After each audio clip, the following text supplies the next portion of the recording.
Hello students, welcome to the class. So today is the day 27 of this JEE 40 days crash course and we will be starting our organic chemistry. So in this lecture series, this will be our first chapter coming from the organic chemistry and it will be obviously your general organic chemistry, popularly known as GOC. Now it will mainly include of the basics of organic chemistry, which will be structural formation, isomers, and your resonance effect and different kind of electronic effects. So talking about today's lecture, so what are the topics that we are going to cover today? So if I look at from the perspective of your analysis, then it is very clear that at least one question is asked in every JEE exam and it has a weight percentage of 2. So this GOC is something which is not important directly from its chapter viewpoint of view. Okay, but if you look out it to the other chapters point of view, then you will notice that many of the concepts of other chapters are built upon using this general organic chemistry. So that is the reason this chapter is very important. Now moving on to the trend analysis. If you look upon year 2024, then you will see a question from IUPAC nomenclature. So this question is almost fixed in every paper. You will definitely see one question from the nomenclature. So therefore, I will suggest you to at least do this thing from the general organic chemistry. You should master the nomenclature part because every time you will see a question from this IUPAC nomenclature. Then after, we can see questions from isomerism. So I will try to cover this isomeric part in the question lecture. So we have two parts, we have theory part and then we have the question part. So mostly in the question part, we would be covering this isomerism. So in 2021, you can see that question is coming from the isomerism and then hybridization.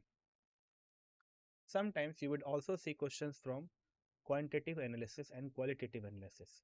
So this qualitative analysis will be taught to you in your analytical chemistry. Okay. Then again in 2019 there is a question from nomenclature and that same can be seen for the 2017 as well. So this is something which is very important for you, which is your IUPAC nomenclature. Now talking about the today's topic, first we will see that how does bonding occur in case of organic compound. Here we will use the concept of hybridization to explain the bonding in organic compounds. You know it very well. Hybridization is mixing of the atomic orbital of a particular atom to form a new set of orbitals which are having same energy level and same shape. So that would be used to explain the bonding in organic compound. We will look about it for different compound in a detailed manner. Now moving on to the next one, which is classification of organic compound.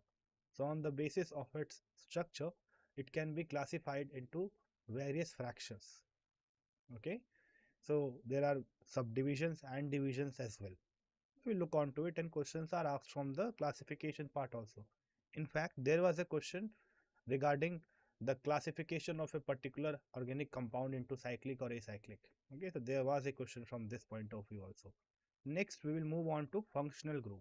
So to understand the IUPAC nomenclature, you must know that what are the functional group that are possible in your general organic chemistry or that are important for your 12th standard. Okay, moving on to the next and the last one, which is your homologous series. So these are the topics that we are going to cover today. So first of all, let us start with bonding in organic chemistry. Now what do you mean by bonding? It's very simple. When a carbon is making bonds with other elements or with its identical atom, then in that case they need to combine with each other through bonding system. So to explain that bonding system, we use this hybridization concept. So let us try to understand it from the basics. You know that your carbon is an essential element of all the organic compound and it has an electronic configuration of 2,4, right? So this is the basic idea. You know it very well that in the K shell we have 2 electrons, in the L shell we have 4 electrons. Now since it is a non-metal, so it will form covalent bond with other non-metallic elements. Moving on to the next.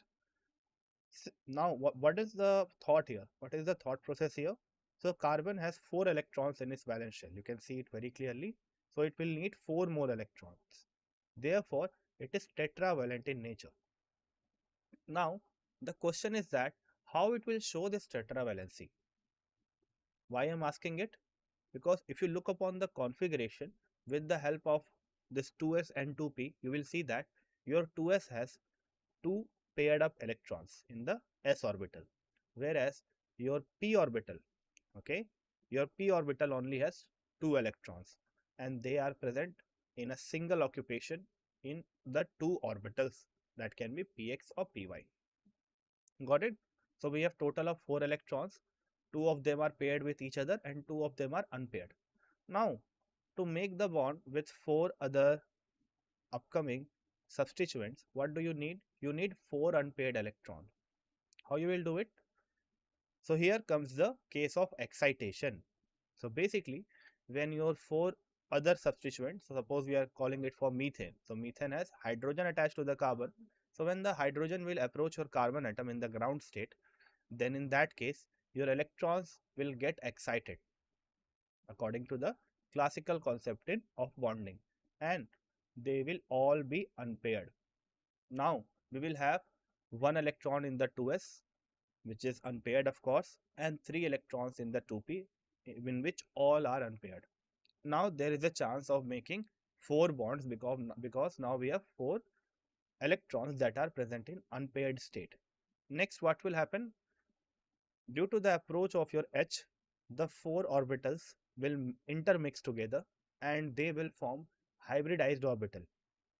And after that, the atomic orbital of hydrogen will overlap with the hybridized orbital of carbon, which are equivalent in energy and shape, and then after we will get 4 carbon hydrogen bond. Now in this case, all the 4 carbon hydrogen bonds are equivalent because 4 hydrogens are of course identical to each other. In place of this 4 hydrogens, suppose I place 1 CH3. So we have 3 hydrogens and 1 CH3. So in that case, your 4 bonds of carbon will not be equivalent because 3 are with the hydrogen and 1 is with the carbon. Okay, so let me just explain it further. So you know it very well that carbon has a unique property that it can form multiple bonds, and they can be both sigma and pi. So if I consider single bond, suppose your carbon is only singly bonded to 4 substituents. In that case, there will be sigma bond with that 4 substituents. Further, take the case of a double bond. So what will happen there? So your carbon will make a double bond and 2 single bonds.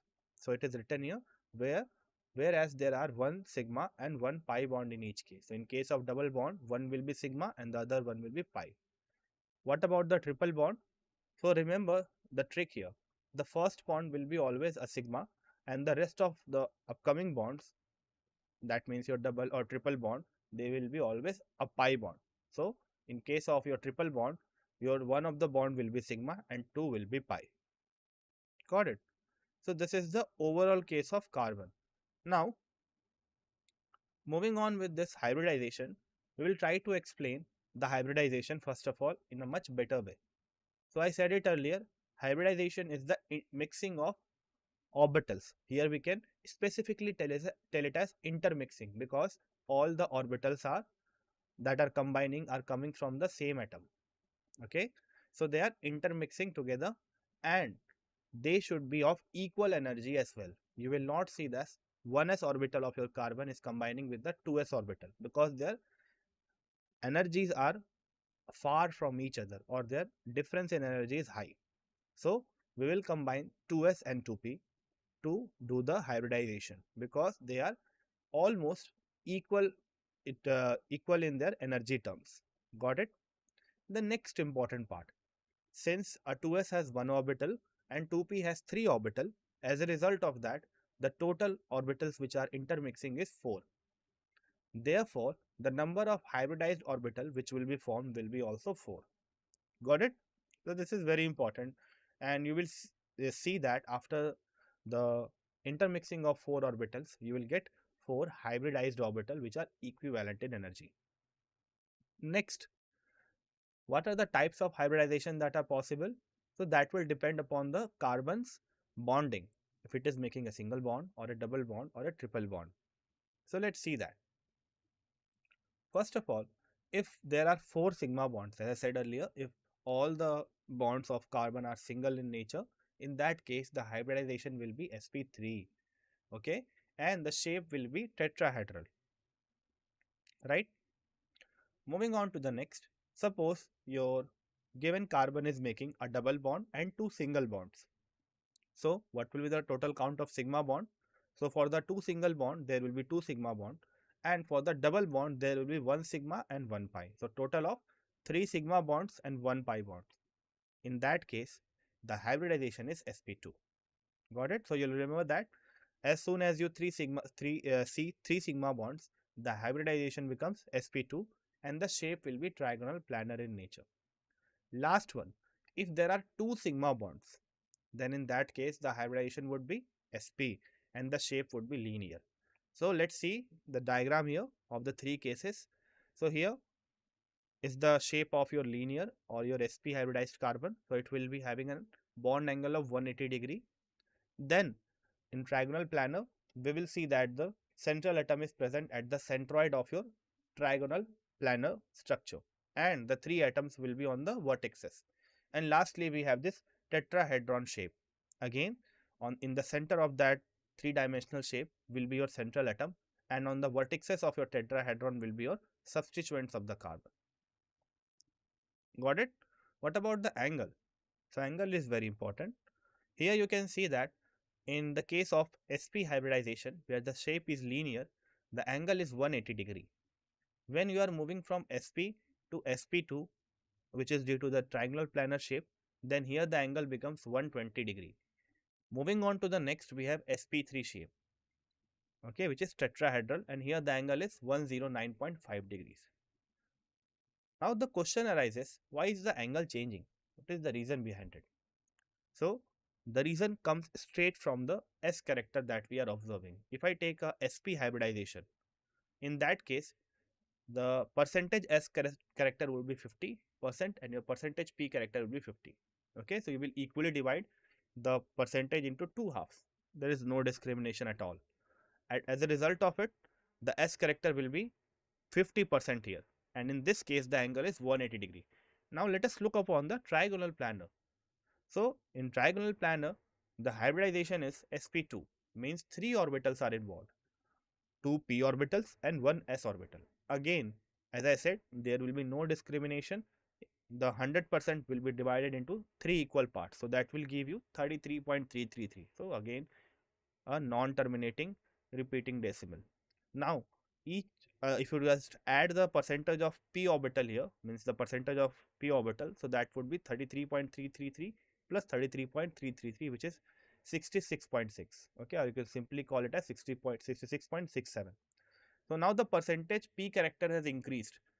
Initially it was 50%, now it is 60%, and the percentage s character has decreased. Due to this decreased s character, we are seeing a decreased bond angle. Now remember important relation. This is very important for your questions as well. As you increase the percentage s character, then the bond angle will go on decreasing, as well as the electronegativity will also decrease. Okay, so percentage s character is directly proportional to bond angle, and percentage s character is directly proportional to your electronegativity. So we can also say that your sp hybridized carbon is much more electronegative than sp2, and sp2 hybridized carbon is much more electronegative than sp3. So this is an important order, and you should remember it along with the angle and along with the electronegativity and hybridization. I hope it makes sense to you. Okay. Now, moving on to the next, we can just move on to the saturated and unsaturated part. So this terminology is used often, and it is mostly used in the case of industrial processes. Okay, so you must have heard a term that this oil is saturated in nature, this is unsaturated, and the oils which are derived or which were extracted from the animal fat, it is saturated, whereas the oils which are extracted from the plants are unsaturated. So what is the meaning of this saturated and unsaturated? It's very simple. If I talk about the saturated hydrocarbon, then it contains carbon, and all the carbon should be in your sp3 hybridization state. Okay, so there will be no presence of a double bond or a triple bond in the entire structure.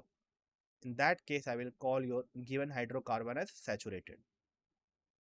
But if there is a case that your carbon is having a double bond or a triple bond, so in that case, you will see that your given hydrocarbon is unsaturated in nature. So basically, your structure, if it contains sp2 or sp hybridized carbon, then it will be unsaturated, and if it is not containing any such carbon, then it will be saturated. So this is a very simple classification. All of you must have known about this from your class 10th standard as well. Now moving on to such structures, we can just look upon some differentiation between the sp3, sp2 and sp. So starting from the first one, here you can see that carbon is in the middle and 4 single bonds are present. In this case, all bond would be having a sigma character. Okay. If you move on from this 4 single bonds to 2 single bond and 1 double bond, in that case, the 2 single bond would be sigma, and out of the 2 bonds of a double bond, one would be sigma and second one would be pi. Then moving on to the next one, where we have one triple bond and one single bond. Again, the first bond of your triple bond would be sigma and other will be pi. So total 2 pi bonds, and the one single bond will be sigma. Lastly, we have this sp hybridization. Now remember your trick to classify your given carbon as sp3 or sp2. So here you can clearly see that 4 sigma bonds are present, so it is sp3. Here we have 3 sigma bonds, so it is sp2. In the last one, there is no triple bond, but still it is sp hybridized. What is the reason?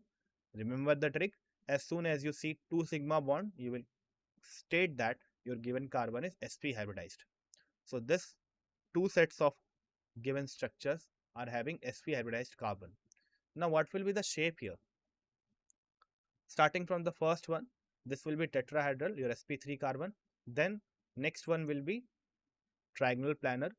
After that, the two sps will be linear in shape. Okay, so basically here the angle will be 180 degree between the two sets of bonds. Is it clear to you? So if you got this point, then you will see that there are questions from the same objectives, right? So regarding the counting of your sigma and pi bonds. I know this is a very simple question, but students always do a mistake of, or often do a mistake of, leaving the sigma bonds which is present between carbon and hydrogen. So if it is written in condensed form, remember, always remember to first expand it and then count the sigma and pi bonds. It would cause to do less mistakes. Got it? Now moving on to a specific example here. So we have taken but 1 in 3-ine. So we have not talked about the nomenclature yet, but let me give you a small idea here why I am saying that the structure of but 1 in 3-ine will be this one. So basically, but here stands for the 4 carbon chain. Okay, so this is the word root for 4 carbon chain. So you can clearly count here 1, 2, 3, 4. 4 carbons are there. Next, it is saying that we have a double bond on the first carbon. How we know it? Because it is written as 1-ene. So ene stands for alkene and 1 stands for the position. So if I count it from the left hand side, then on the first carbon we will have double bond. Yes, it is present there. So this is good to go with the structure. Lastly, we have 3-ine. So according to this, we have a triple bond on the third carbon. So 1, 2, 3. Again, so that thing is also true according to the given name. So basically, this given structure is according to the given name. Now what will be the formula? Just count the number of carbons and hydrogens. So 4 carbons are there. It is very obvious from the but. What about hydrogen? Just complete the valency of carbon to 4. So that would give you 4 hydrogens. So 1 in the first carbon. On the second carbon we have again 2 on the first carbon. Then on the second carbon we have 1, and the last carbon again we have 1. So there are total of 4 hydrogens. Now let us count the sigma and pi bond. So here you can see that we have bonds between carbon and hydrogen. So first of all, we will count that thing. So this is something which student misses during the counting. I will already told you about this. So there are four hydrogen bonds. So it is very clear that four sigma bonds would be there for this four hydrogens. Next, we will count sigma bonds between the carbon. So here we have a double bond. So one would be sigma, another would be pi. So this will be your fifth sigma bond. Then we have a sigma bond in between the two singly bonded carbons, and lastly we have a sigma bond between the two triply bonded carbons. Total of that will be counted to 7 sigma bonds. What about pi bonds? So we clearly know that there is one triple bond and one double bond. So in triple bond there will be two pi bonds, and in your double bond there will be one pi bond. Therefore the total number of pi bonds will be 3. Okay, one more important thing.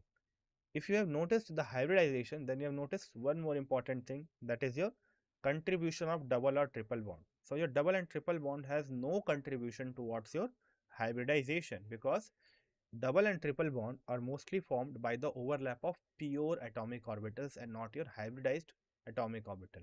Therefore, it will not take part in the hybridization, and hence it is not seen in their hybridization as well. Take the case of sp2, there are 3 bonds, but since one of them is the double bond, therefore we are not taking it as the part of the hybridization, and hence it is sp2 only. Got it? I hope this point is clear to you. So if anyone has a doubt, they can ask it. I hope this is very simple to understand, but a basic part of your general organic chemistry. Anyone who has a doubt in this? So they can post it here in the comment section.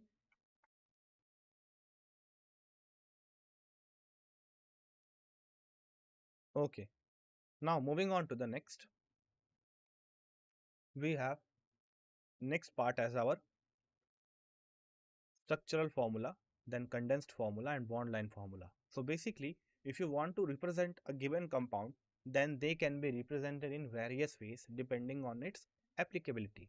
So basically, we are looking upon the use of your compound, and then we apply the particular form of that compound. Suppose the first one is given here is the structural formula. So what is structural formula?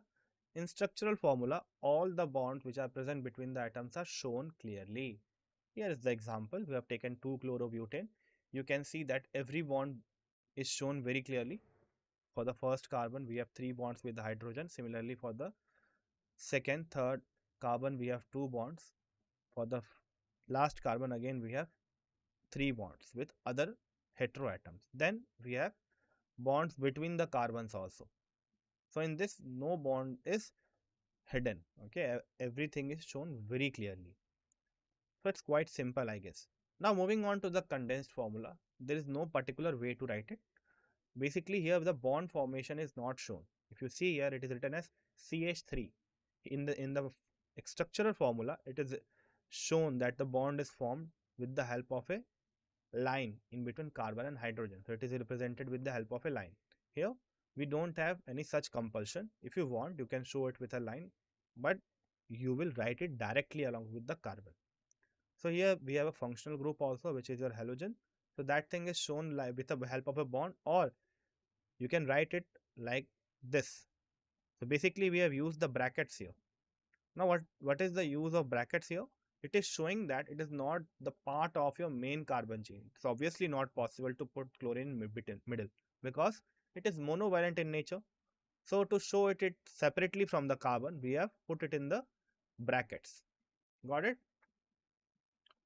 Now moving on to the next one. The next way to represent is the bond line formula. Here we have ends and bends, something which is known as ends and bends. So ends is representing that the carbon chain has ended, and the bend is representing that the carbon chain is continuing. Okay, so every fold and free terminal represents a carbon. So here is the structure for the previous compound, but in a different way. Now this way is very much helpful in your organic chemistry while dealing with their chemical reactions, because we do not need to represent the carbon or the hydrogen. Wherever we see that there is a bend, suppose here is a bend, and where the chlorine is attached, here is also a bend. So it is clearly representing that a carbon is present here, and we do not need to write the hydrogen as well. Apart from the bonds that are given here, all the bonds are with the hydrogen. If it is with a particular functional group, then we have to write it separately. Like here we have bond with chlorine, so we have to represent it. But we do not need to show the bond with hydrogen. Now this is very popular in writing the chemical reactions because we don't have a fatigue of representing various carbons and various hydrogens. Am I clear to you? So remember, it is represented with the help of bends and ends. So this is your bend and this is your end. So each is representing a carbon and hydrogens are not shown here. It is self understood that the remaining part of your valency is fulfilled by the hydrogen. If there is a heteroatom like such as chlorine or any other functional group, we need to represent it. Got it? Now, moving on to the classification of organic chemistry. I said it in the start that there was a direct question from the classification part. It's an easy one, but at the same time, if you don't know about it, you can't attempt it at all. Okay, because it is something which is very specific and well defined and predefined. Okay, you can't derive it during the exam time. You either you know it or either you don't know it. Got it?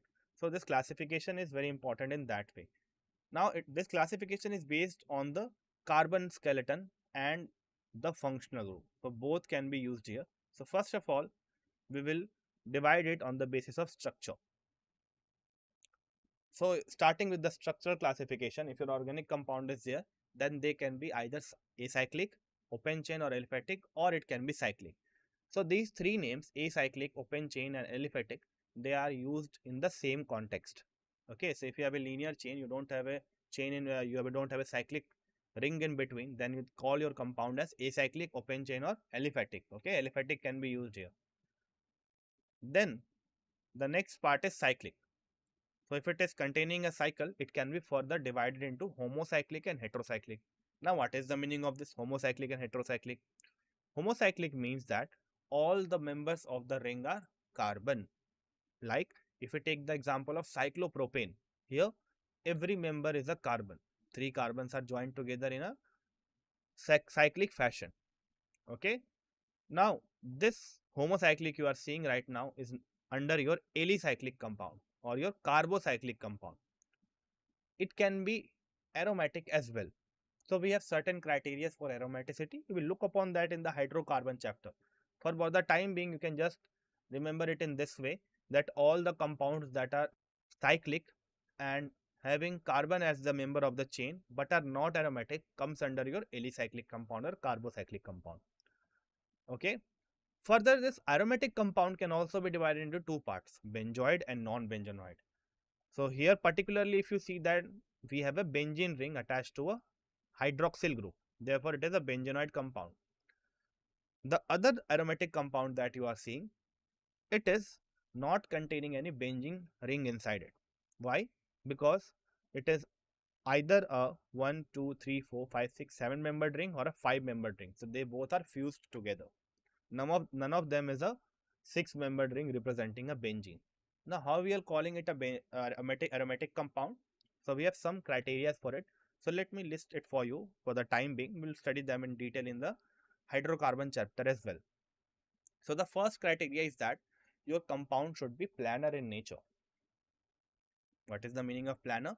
Means every carbon should be sp2 hybridized, right? So if you look upon the structure of benzene, each carbon is sp2 hybridized. It is very clear. First criteria.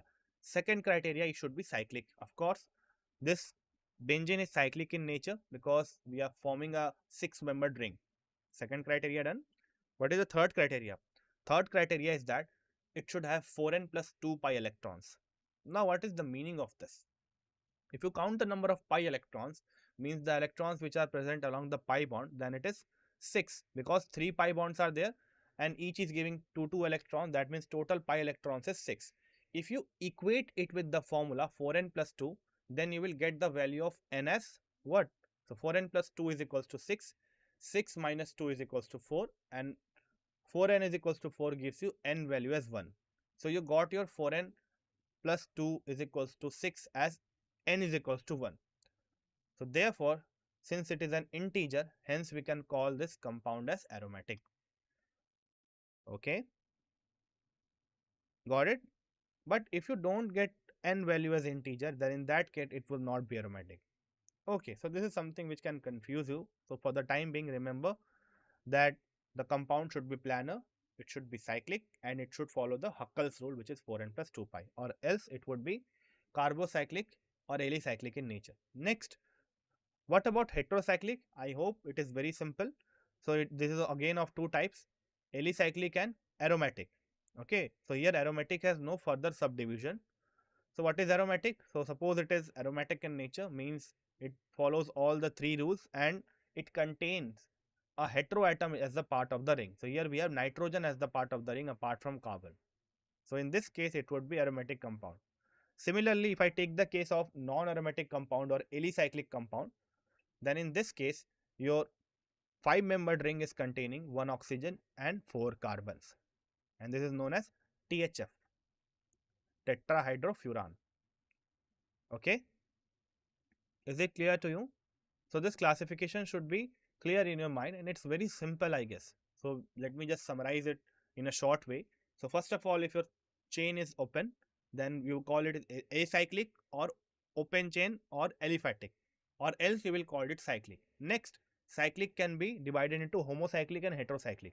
If all the members of the ring are carbon, then we call it as homocyclic.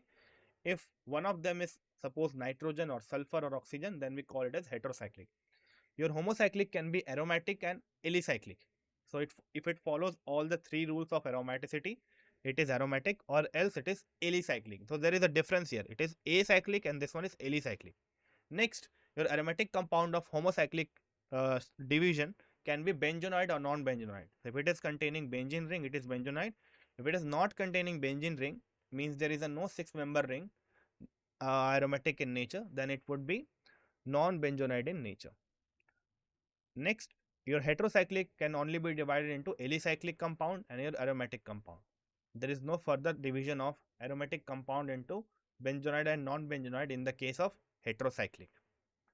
So this was all about the classification.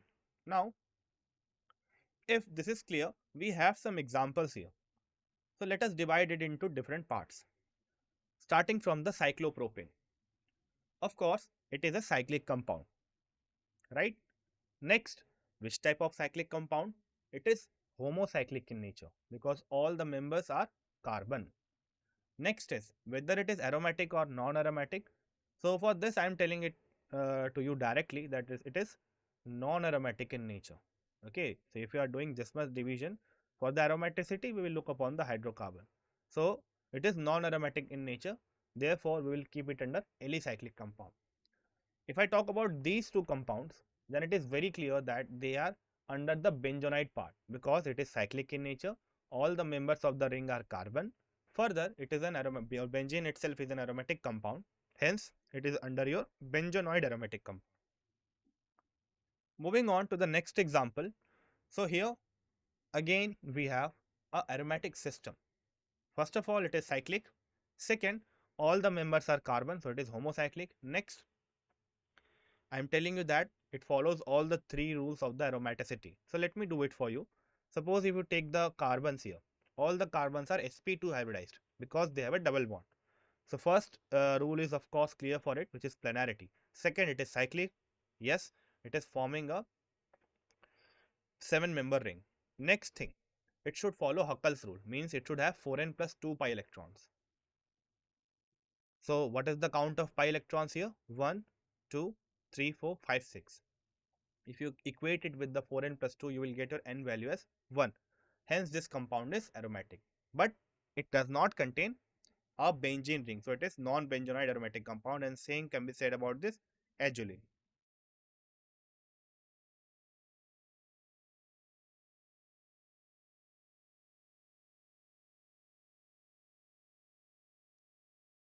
Now, if these two are clear to you, this 5 sets of compound are clear to you, we will look upon some heterocyclic compound.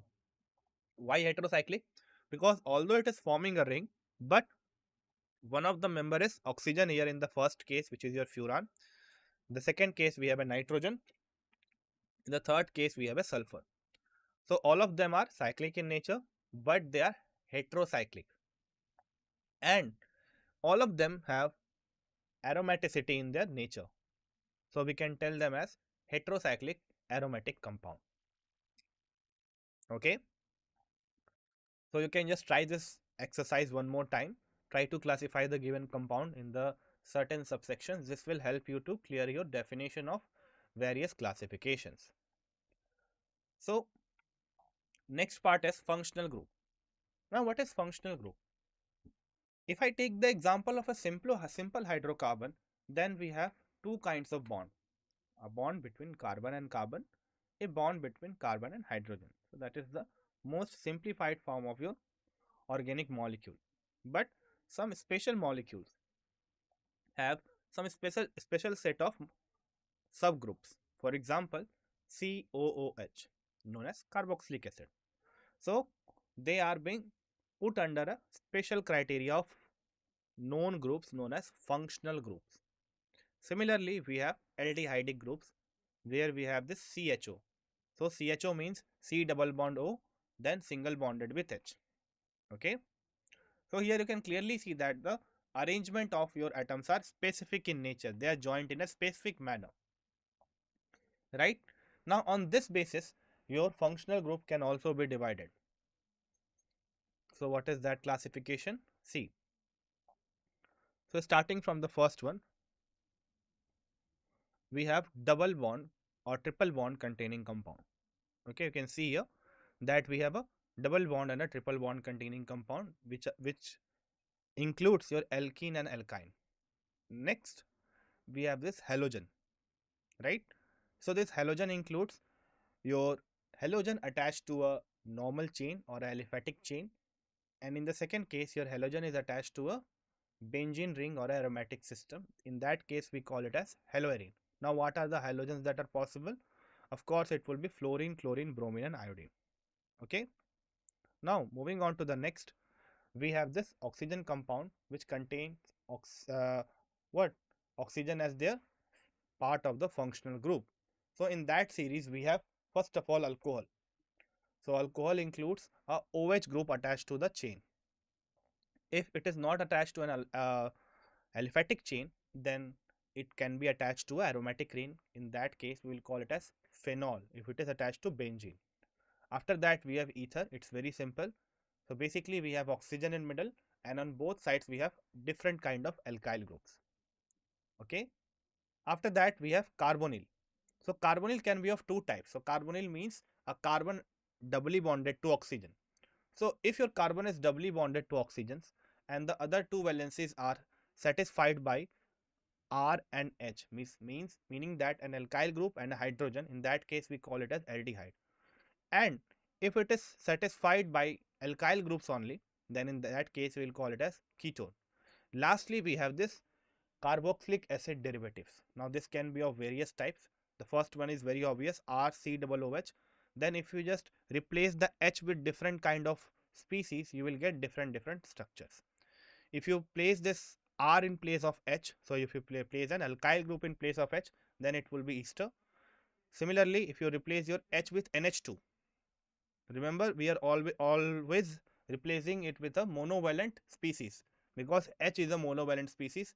If you are substituting something, you will do it with an equivalent kind of group. So, here NH2 is also monovalent because it needs one more bond. Moving on to the next, you can just simply combine it with another set of same molecule like RCOO. Got it? Lastly, we can also replace the H with a chlorine, bromine, iodine. So, that would be acid halide. Moving on to the last type, we have nitrogen containing compound, in which we have three kinds of functional group coming from amines. Okay, 1 degree, 2 degree, 3 degree. Remember, this is very important. Do not consider 1 degree amine, 2 degree amine and 3 degree amine under the same functional group. These are three different functional groups, right? Meaning that if your nitrogen is attached to 2 hydrogens and 1 alkyl group, that comes under the functional group 1 degree amine. If it is attached to 1 hydrogen and 2 alkyl group, then in that case it would be a 2 degree amine. And in the third case, if all the hydrogens are replaced by alkyl group, then it is a 3 degree amine, and these three are three different functional group. And lastly, we have this aromatic amine, in which the NH2 is attached to a benzene ring. Moving on to the next type of nitrogen containing compound, we have this nitro group, where we have a NO2 group attached to the your alkyl group. After that, we have C triple bond N, also known as cyanide. So in this case, the cyanide is attached to your R. Remember, all of them are containing one nitrogen at least. Last, we have isocyanide.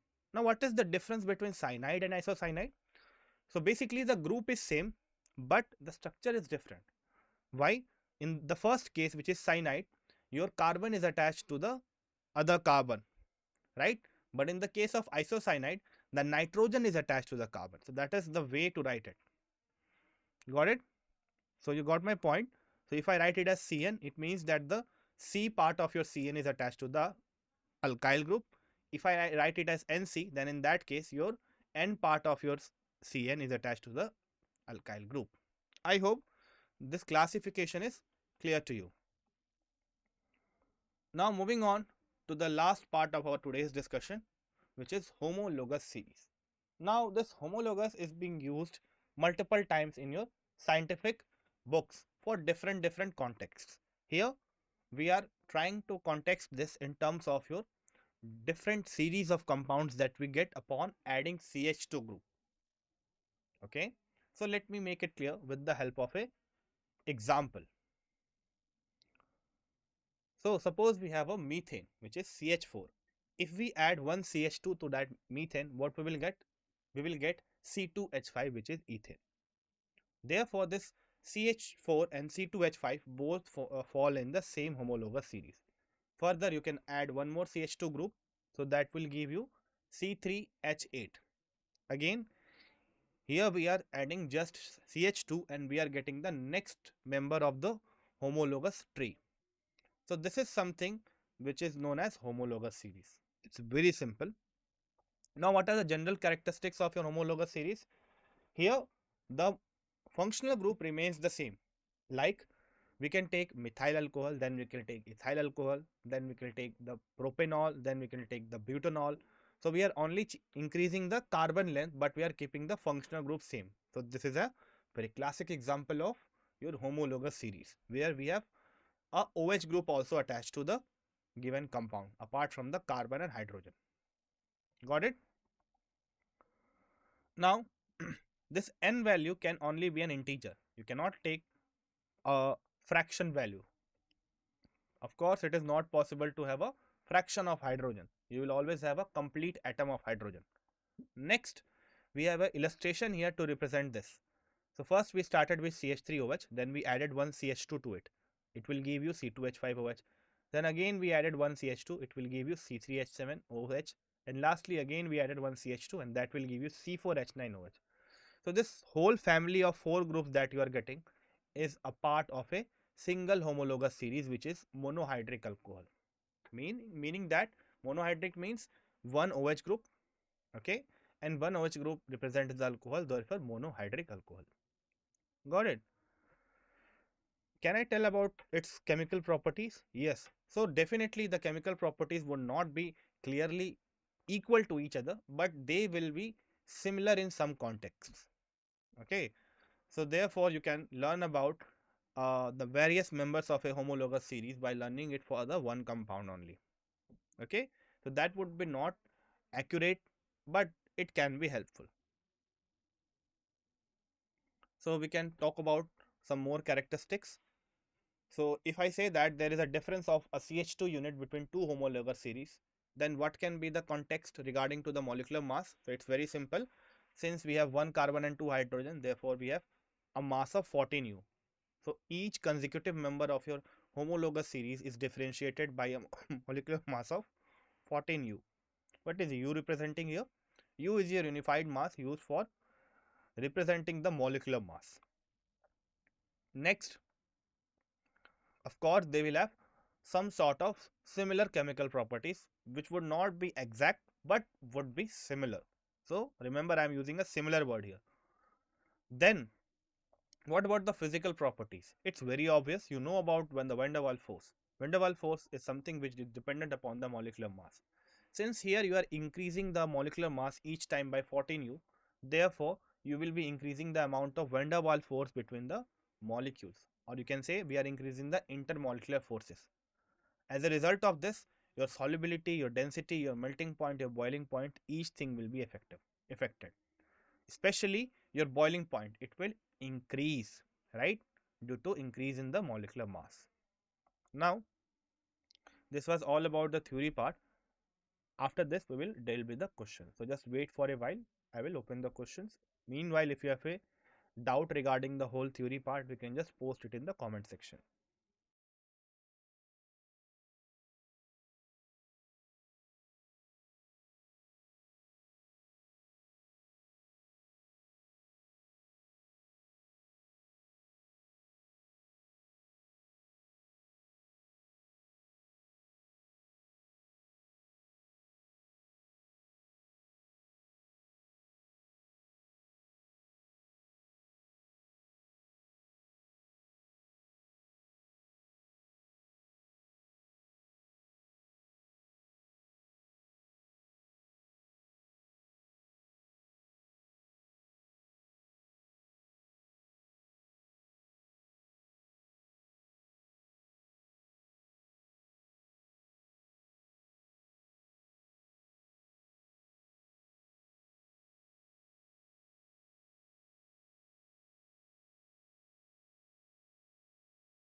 So today we will discuss 7 questions in total, right?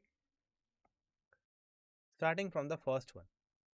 Question says that you have to see that the marked carbon, which is marked with the help of a asterisk mark. Okay, you have to say that what is the electronegativity of the carbon. Okay, so basically you have to see that option which is having the most electronegative marked carbon. So here is the marking. You can see we have asterisk sign over each compound of the 4 options, and you have to compare the electronegativity of that 4 marked carbon. So for the first A option we have the third carbon marked, for the B option we have the second carbon marked, for C we have the last carbon marked from the left side, and for the D we have again the last carbon marked as asterisk. Now you have to compare the electronegativity. Remember, we have talked about the relevancy between the hybridization and the electronegativity when we were talking about the bond angle. First of all, you will know its try to determine its hybridization. Then, with the help of that, we can compare their electronegativity. I hope it's very simple. So just try to solve it. I'm giving you some time and post it in the comment section. How do you see that whether a given compound has sp2 carbon or sp3 carbon or sp carbon? So the trick to do that is count the number of sigma bond. If it is 4, then the given carbon is sp3 hybridized. If it is 3, then it would be sp2, and if it is 2, then it would be sp. Okay, I hope this much hint is uh, enough for you to solve this question. So your time starts now. Just write your answer in the comment section.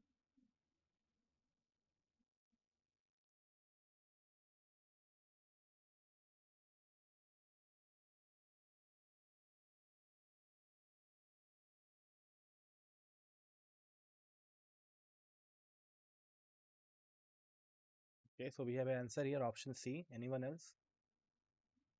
It's a very simple one.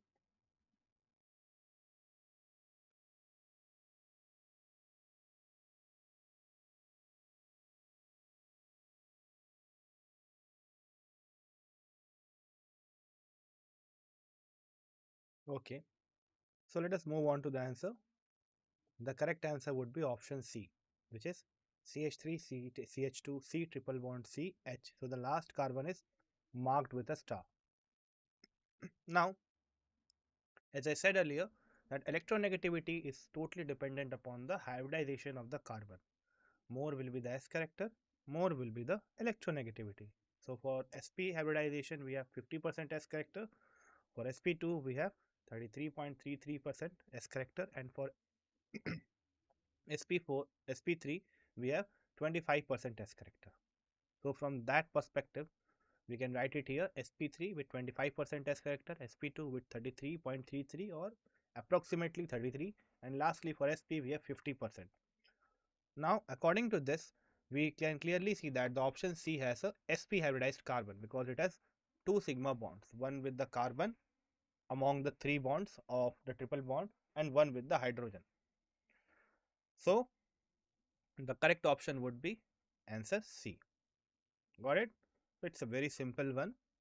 Now moving on to the next question. Which of the following compound contains only primary hydrogen atoms? So four options are given here. So your first duty would be to draw the structure regarding your IUPAC name. So we have simple structures of butene, 2,3-dimethyl butene, cyclohexane and propyne. So you have to see that which of the compound will contain only primary hydrogen and no secondary or tertiary, means the carbon is not attached to more than one group. You have to search for that option.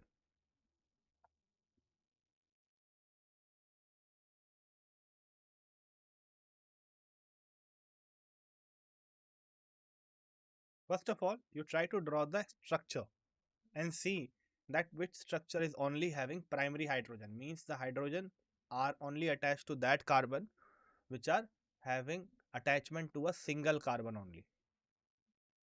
I hope this is very simple for you.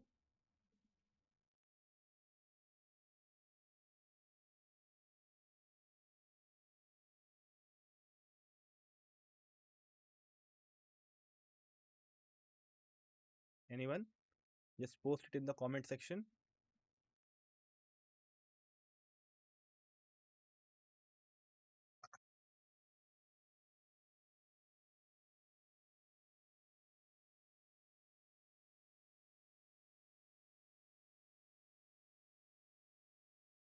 Okay, so let's see how we can solve it. First of all, for those who have solved it, the correct option is B, 2,3-dimethyl butene. Now, this structure only contains primary hydrogen atoms. So this is the structure of your 2,3-dimethyl butene. Can clearly see here that we have a total of 6 carbons here. The middle two carbons are 3 degree in nature. But the problem is that these two carbons have no hydrogen attached to it. Okay. Now the remaining 4 methyl groups, they are only attached to one carbon and hence all the hydrogens are primary in nature. Got it? So what is the rationale behind it? You have to look upon the hydrogen and see that whether the hydrogen which is attached to the carbon is attached to only one carbon in its turn. So it's very simple. This methyl group attached to this carbon only. Similarly, the left side methyl group is again attached to the left side carbon, and the right side two methyl groups are attached to the right side of the double bonded carbon. Okay, so each carbon is what, 1 degree carbon, and hence the hydrogens attached to it are also 1 degree, and the middle carbons have no hydrogen attached to it, therefore they cannot be concluded in this count. Now moving on to the next question, you have to tell for the IUPAC name of the neopentane. So we have four options here: 2-methyl butane, 2,2-dimethyl propane, 2-methyl propane, and 2,2-dimethyl butane. So we have a series of common names for different compounds such as isobutane, second sec-butane, or we have isopentane. Here we have to write the structure of neopentane and see that what will be its name according to the norms of the IUPAC. So just try to solve it. It's a very simple one. First, try to draw the structure of neopentane and then determine its name according to the IUPAC norms.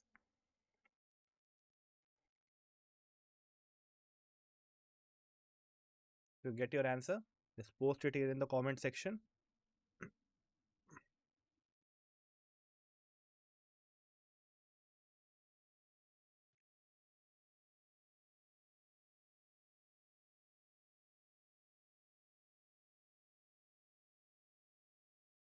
For those who are unaware about the structure, it's very simple. You have a carbon in the middle and 4 methyl groups are attached to it. Okay, means a single carbon with all substituents at methyl groups. Okay, so it's a symmetrical circular compound. Very simple to draw. Now just try to number it and then try to give it a name according to IUPAC norms. So what are the norms? First of all, we decide the longest chain. Then we start to number it from that point where we get the substituent in the lowest position. Okay.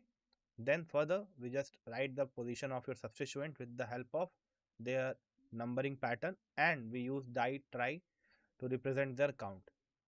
Got it? And for the longest chain, we take their word root and attach it in the last to get our complete name of the given compound. Okay. Now, well, this is an answer coming from you. So it is option B. So yes, the correct answer would be option B. How it can be solved? It's very simple. So first of all, this is the structure of your neopentane. See, in the middle we have a carbon and there are 4 methyl groups attached to it. Now, next what we have to do, we have to do the numbering. Since this compound is symmetrical in nature, means it can be divided into two halves if you put or bisect it from the middle. Therefore, you can number it from the either side. Suppose I am numbering it from the right hand side. So 1, 2, 3. On the second carbon, we have 2 methyl groups attached. Okay. So this is the overall version of your given compound. So if this is known to you, we can clearly see that the name would be 2,2-dimethyl propane. So 3 is coming for the propane. So prop stands for 3 carbon. Then we have 2 methyl groups on the same carbon. So therefore we have written it as 2,2, and then for 2 methyl groups we have written it as dimethyl. So 2,2-dimethyl propane. Now how is this methyl coming? So basically we use a simple norm here. Suppose in place of this we have a propane. Okay, in place of CH3 we have a propane. So in that case we will write it as propyl. We will basically remove the A and E and replace it with YL. As simple as that. Okay. We can also have ethane converted to ethyl or butane converted to butyl. So all the substituents are named in this similar manner. I hope this point is clear to you. Now moving on to the next question. Again we have a question from IUPAC nomenclature. So 4 options are given here for the given compound. Of course, this is a cyclic compound and it is a alicyclic compound because the given compound is not aromatic in nature. Why it is not aromatic? Because although it is cyclic, but one of the carbon is sp2, second carbon is also sp2, but rest of the carbons are sp3, and therefore it is not planar in nature. Hence, it will fall under alicyclic. Now you have to tell me that what is the IUPAC name for the given compound. So your time to solve it starts now.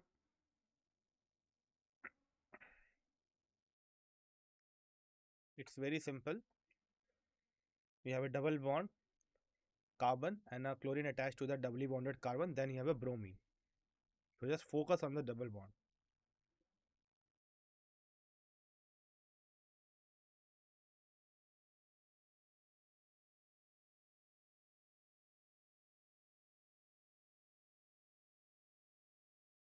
Oh, one more important thing. Always try to put the substituents in alphabetic order. So we have two substituents, bromine and chlorine. So put them in the alphabetic order, then and then only we'll get the correct form.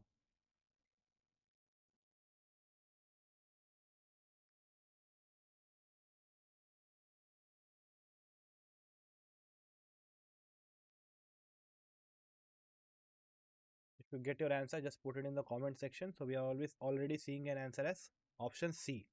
Anyone else?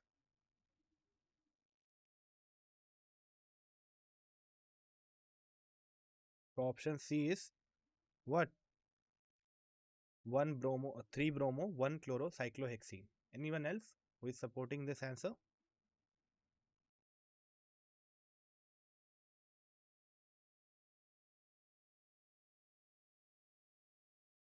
Okay.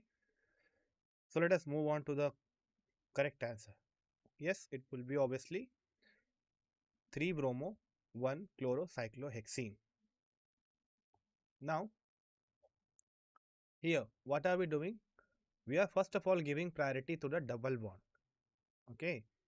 So if you do that, we can do it in two ways. Either we can start the counting from this double bonded carbon or the carbon which is attached to the chlorine. Now the question arises, from which carbon we will attach? We will do the counting. If we start it from the carbon which is not containing the chlorine, then in that case we will get the substituent of chlorine at a very distinct position. So start from here. If suppose we tell it as 1, 2, 3, 4, 5. So it will be 1, 2, 5, right? So this is something which is not following the lowest sum rule. Okay. Now if I just do it in the opposite fashion, that means in the anti-clock fashion, then again we will get a number which will not follow the lowest sum rule. So we will start from just the chlorine which is attached to a double bonded carbon. Now if you do it in that fashion, then first of all we will get chlorine at the first position and bromine at the third position, whereas your double bond is also present at the first position. In most of the cases, we do not need to represent the position of your double bond if it is present at the first position. You can simply write it as hexene, and it is representing that your double bond it as first position without mentioning it. What about the other substituents? So we have 3 bromo and 1 chloro. Now we can put it in two manners. Either we can write it as 1 bromo 3 chloro, 1 chloro 3 bromo, or we can write it as 3 bromo 1 chloro. But we choose that sequence in which the bromine falls first, because bromine has B in the start of its word, and B comes in the first according to the alphabetic order. Okay, therefore we write it as 3 bromo 1 chloro cyclohexene. I hope it makes sense. Now our next question: which of the following compound represents 2,2,3 trimethylhexane? So here we have condensed formula written for the given compound. So your time to solve this question starts now. So we have four options. Option A, CH3C, CH3 whole twice. So here we have written it in the bracket, which representing that these two CH3s are not a part of the chain, the long chain, right? They are part of the substituent. Next we have CH2, CH2, CH, CH3 whole twice. Similarly, again here we have a substituent part. You can similarly consider it for B, C and D. So the first part would be to draw the expanded form or the bond line form. Then choose the longest chain, do the numbering to get the lowest sum rule or the lowest locant rule. Lastly, you will just place the substituents and the root for the longest chain together to get your complete name. Just try it out. It's a very simple question. So your solution will become easier if you just draw the expanded form rather than using this condensed form. It can create confusion. You have to tell it for 2,2,3 trimethylhexane, means there is a 6-membered chain, and at the second position we have 2 methyl groups, and the third position we have one methyl group. So that is the way you can easily get to your answer. Anyone got the answer?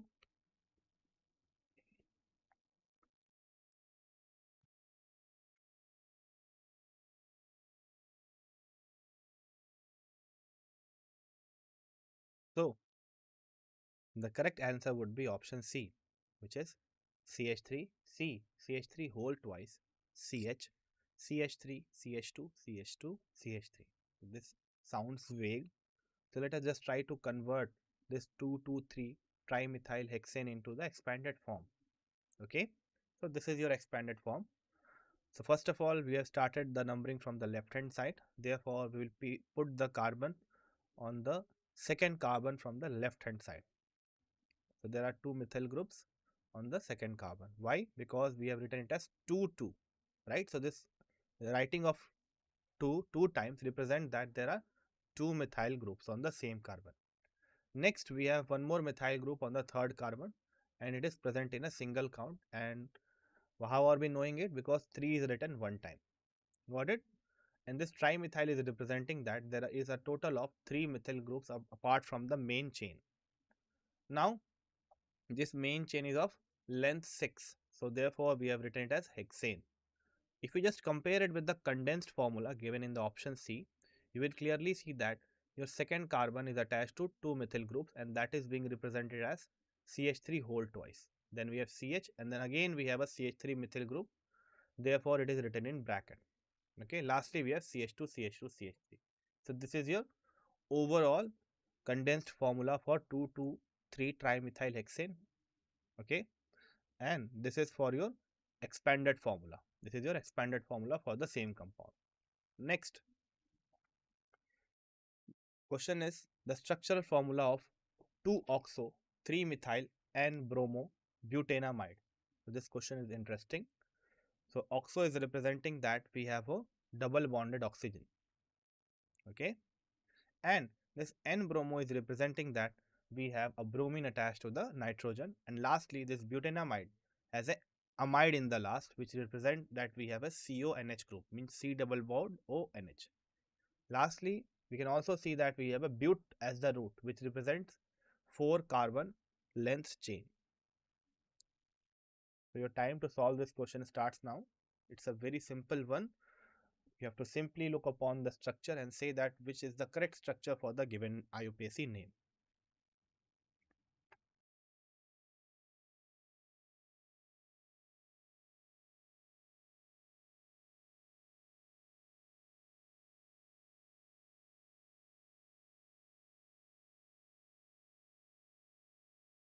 Now, I'm asking you one more question here. Just tell me that what are the types of functional groups that are present in the given formula, the structure formula which is given in your question. What are the types of functional group? Okay, of course, we have a carbonyl group, but apart from that, we have a other functional group which is not a carbonyl. Why? Because here we have NH group attached to the doubly bonded carbon. So this much hint is very much for you. Just think about the type of functional group which is present here. So we have talked about this. Remember that we have talked about the derivatives of carboxylic acid. So we have a derivative of carboxylic acid in the given structural formula. So apart from this, you can just try to find the names of the functional group as well. I would say that this is an easy question. So remember there was a question in which you have to count the number of alcoholic group present in your compound. So we have an answer here as option B. Option B says that we have a 5-6 membered carbon chain. Then on the second position we have methyl. Then on the third and fourth positions we have 2 carbonyl, and then we have NHBr. Okay.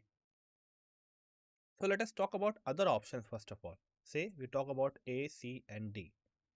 If I talk about A, then of course this given formula is lacking something. And what is it lacking in? It is lacking in the methyl group. See, it is written here that we have a methyl group on the third position. If you look upon the third position from the right hand side, we have no methyl group here. Therefore, the option number A is not correct. Let us look upon the option number C. So in option number C, we have a methyl group attached to the nitrogen.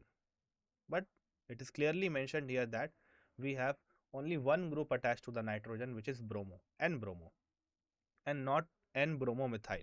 Okay. And one more thing, we don't have OBr here. This bromo is not representing OBr, it is simply representing Br. What about option D? Option D is having a extra fragment. And what is that extra fragment?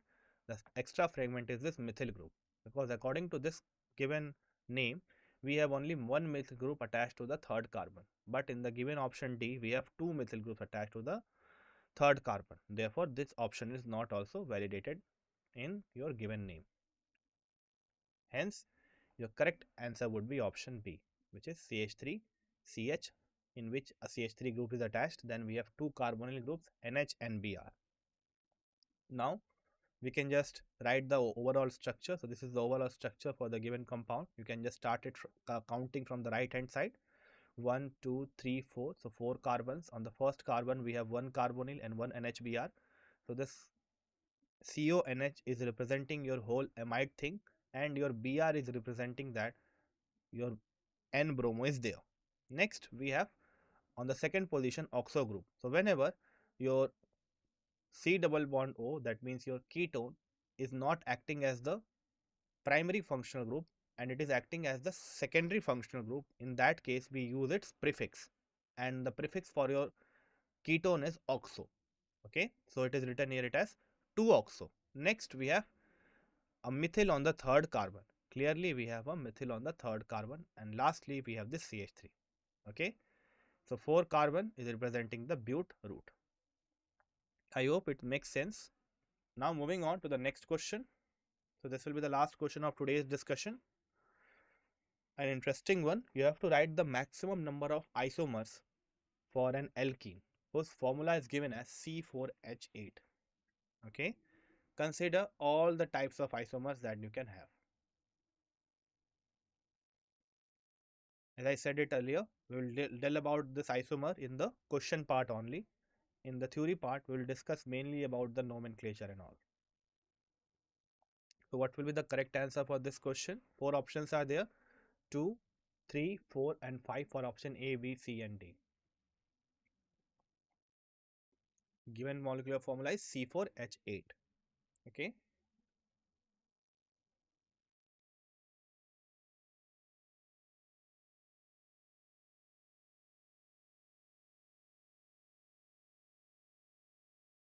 Just try to find it out and write it in the comment section.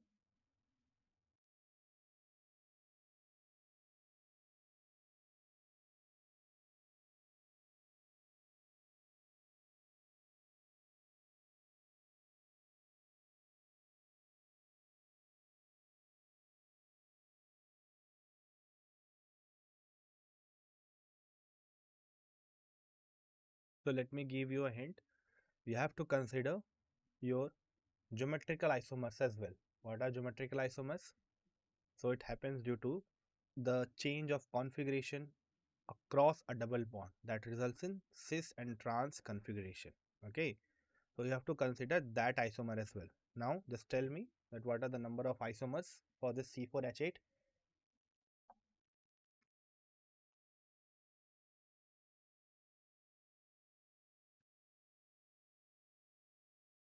First of all, you would start primarily with the normal structure which is possible. So this given compound C4H8 will fall under your alkene because its general formula of alkene is CnH2n, means the number of hydrogen is double the number of carbon. So it's very obvious it is given C4H8. Therefore, this given compound is alkene. Now next, there can be multiple positions of your double bond across this linear chain of butane. You can place it at the first position or you can place it in the middle. Got it? Now, if you place it in the middle part, then two isomers are possible, cis and trans, by changing the corresponding position or relative position of the methyl groups. If they are adjacent to each other, it will be cis. If they are opposite to each other or diagonal to each other, then it will be trans. Lastly, you can also draw a chain isomer of your butane. So if you can take a linear chain or you can take a isobutylene. Now, I hope you got your answer. I'm still giving you some time to just write it in the comment section.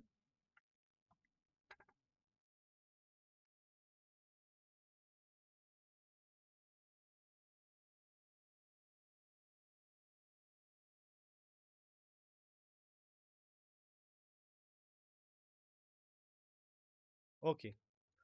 So the correct answer is option C, which is 4. So let us see how this 4 will come. Starting from the molecular formula, which is C4H8. Now, the first simple structure which is possible for C4H8 is your linear structure with double bond present at the first position. So this is but1ene. Okay. Next, what you can do, you can change the position of this double bond and keep this double bond in the middle part, right here. So that will give you but2ene. The third option is that you can bring this double bond onto the either side, on the terminal side, but in that case you will get the same compound as but1ene. So it is something which is not plausible. Continuing with this but2ene, two structures are possible. What are those two structures? So first is known as cis and the second one is known as trans. So we have not dealt about much about this cis and trans. So let me give you a very short description of this.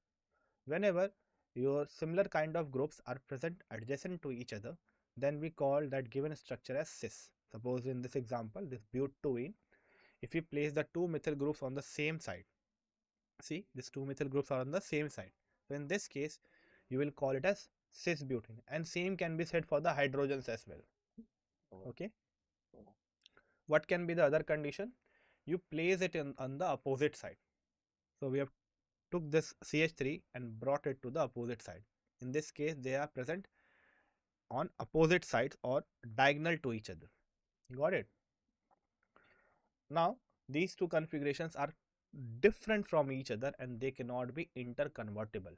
Interconvertible means they will not, it will not, your cis butene will not convert to trans butene on its own or with the help of thermal energy. Why?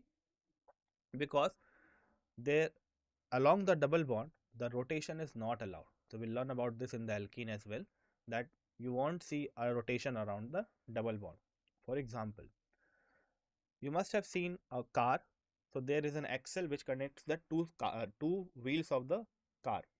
Now that axle is acting as a single bond, and along that the rotation of the two wheels are allowed, right?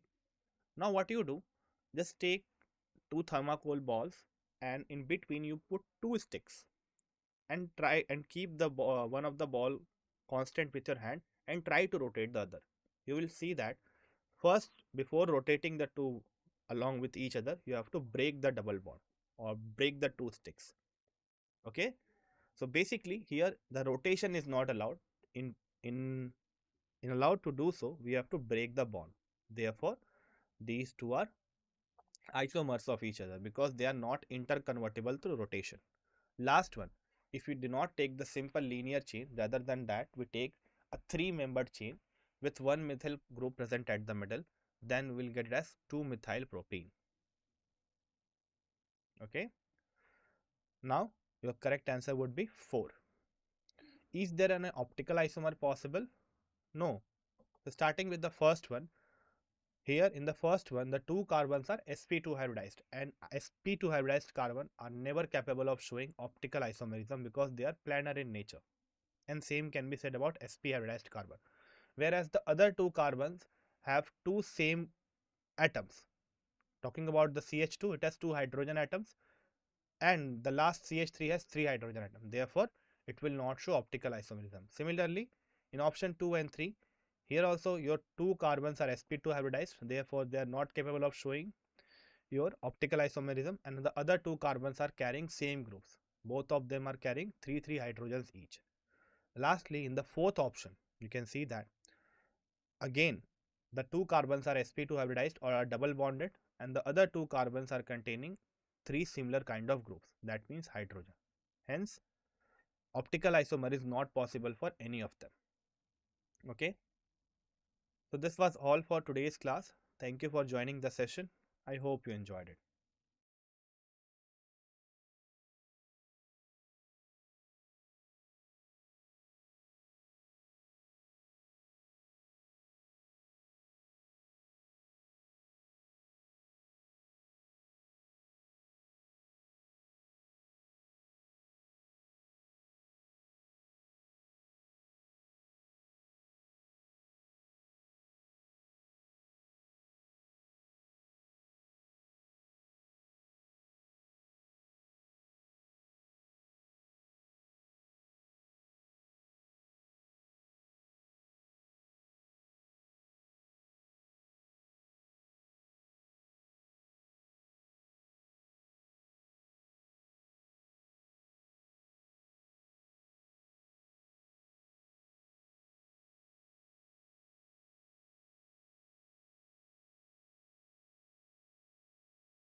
Hello students, welcome to 40 days crash course. Today we will discuss inverse trigonometry functions practice questions. Okay, in our previous lecture there we have discussed inverse trigonometry theory part and some questions. Okay, so we will now practice some more questions on this chapter.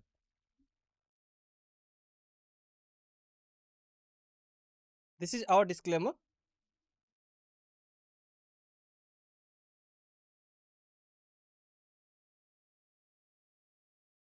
Wait a minute.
So students, first of all we will discuss summary whatever we have studied in our previous lecture. Then we will practice questions. So I hope you are ready to start. Okay, and you are with your notebooks and pens ready.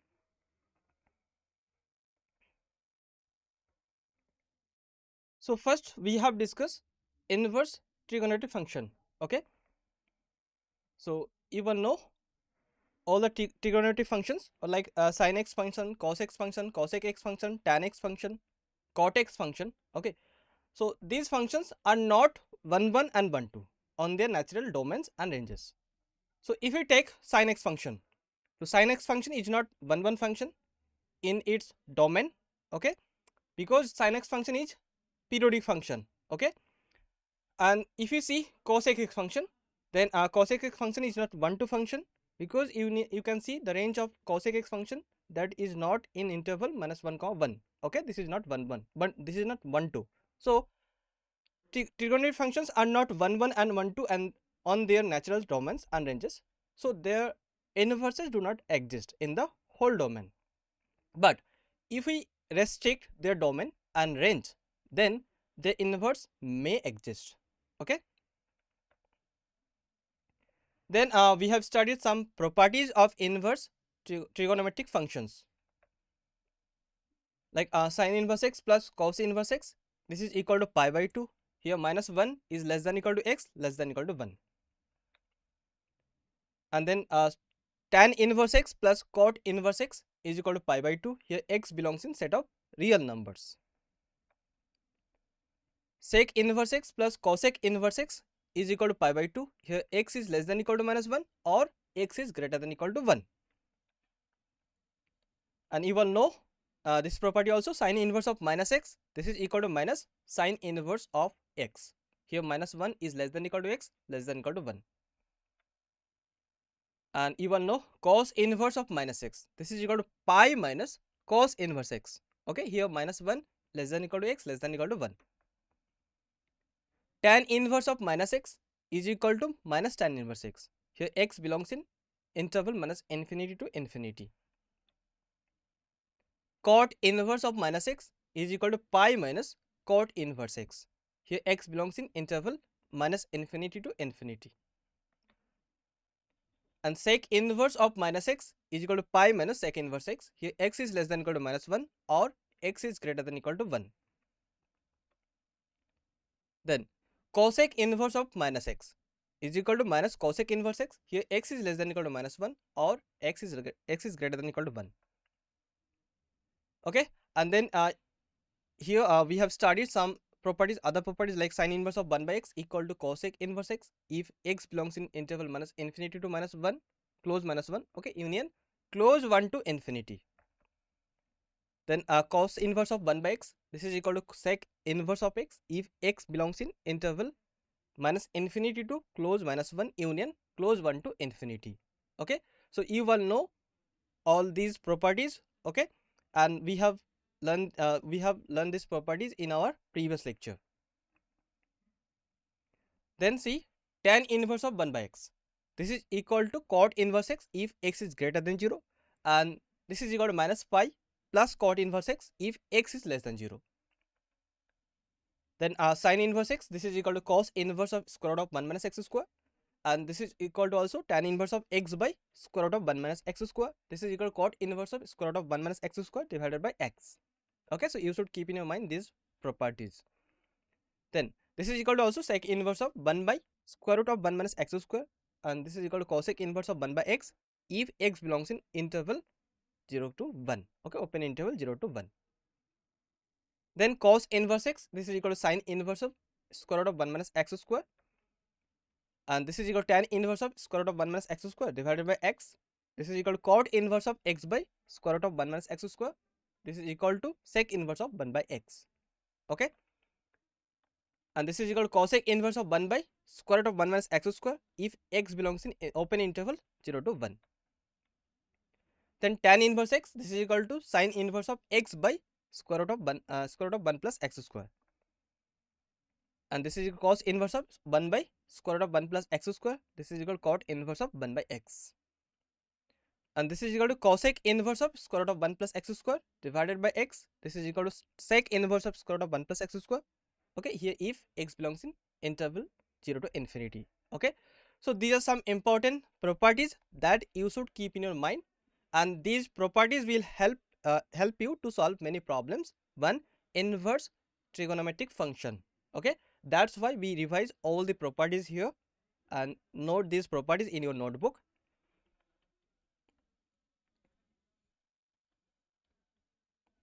Now see here this question.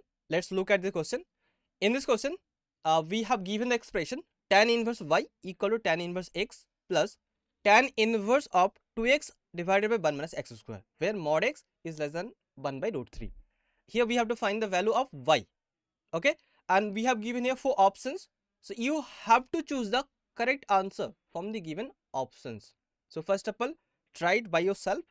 Okay, and write your answer in chat section. Everyone try it. Everyone try it and give your answer.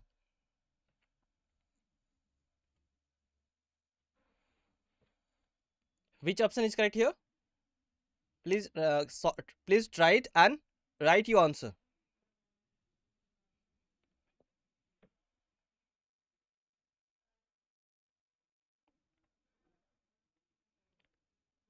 Are you trying to do it? Very simple. Which option is correct here?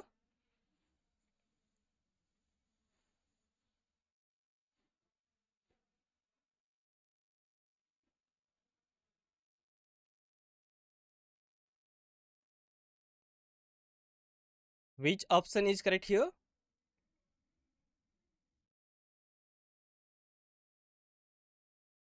Okay, let's check which option is correct here. The correct answer is option A. So first of all, we will see which formula and key points used to solve this problem. So first note here, tan inverse x plus tan inverse y is equal to tan inverse of x plus y divided by 1 minus xy. Here x times y is less than 1. And you know tan 3 theta, this is equal to 3 tan theta minus tan cube theta divided by 1 minus 3 tan square theta. Okay, so you should keep in your mind this formula. This formula will help to solve this problem. Now let's solve this question step by step. So we have given here tan inverse y equal to tan inverse x plus tan inverse of 2x divided by 1 minus x square, where mod x is less than 1 by root 3. Now here you can write tan inverse y equal to tan inverse of x plus 2x divided by 1 minus x square divided by 1 minus x times 2x divided by 1 minus x square. Here we applied the formula tan inverse x plus tan inverse y equal to tan inverse of x plus y divided by 1 minus xy. Okay, and we obtain this equation. Here this formula valid if x times y is less than 1. Okay, you have to keep in your mind here, when your product of x and y is less than 1, then you can write tan inverse x plus tan inverse y equal to tan inverse of x plus y divided by 1 minus xy. Otherwise you cannot write like this. Okay, so it implies tan inverse y, this is equal to tan inverse of x minus x cube plus 2x divided by 1 minus x square minus 2x square. Okay, so if we simplify this expression, and then you will get this is actually x minus x cube plus 2x upon 1 minus x square minus 2x square. Okay, understand? Is it clear to all of you? Now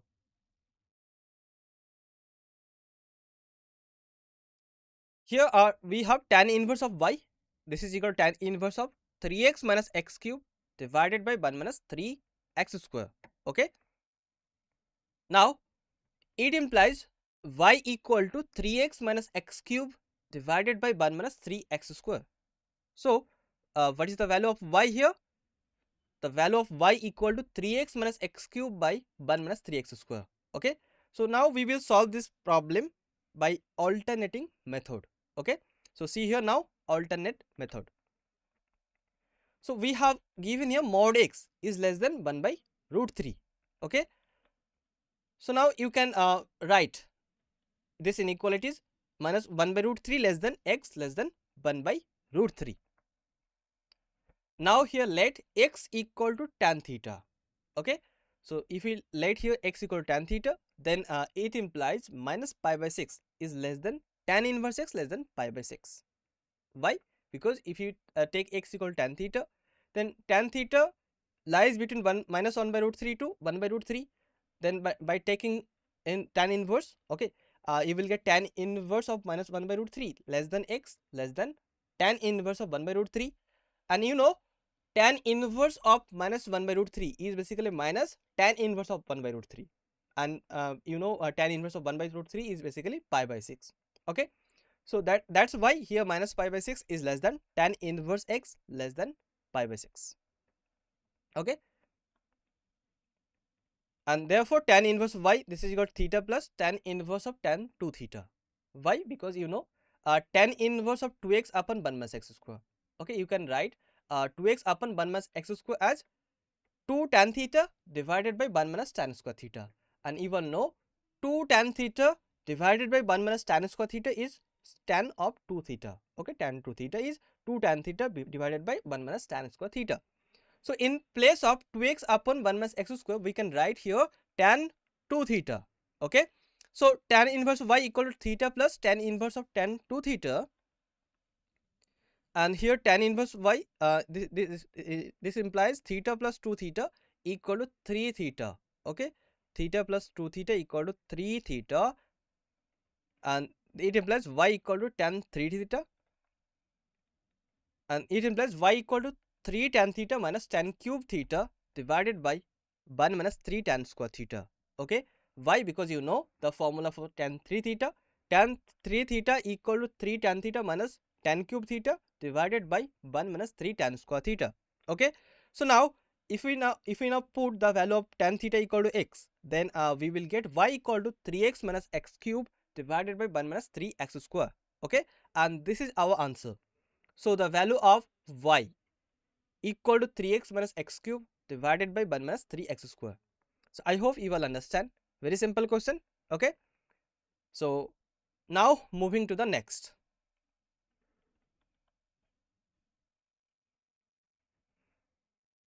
In this question, here we have theta equal to tan inverse a, phi equal to tan inverse b, and a times b equal to minus 1. Then we have to find theta minus phi equal to what? We have given here 4 options, so you have to choose the correct answer from the given options. Okay, so everyone first of all try it on your own and give your answer in chat section. Which option is correct here? Please try it and give your answer, everyone. Everyone, try it and give your answer. Which option is correct here? Write your answer.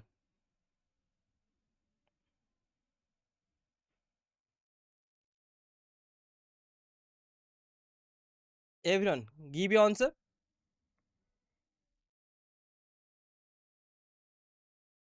Which option is correct here?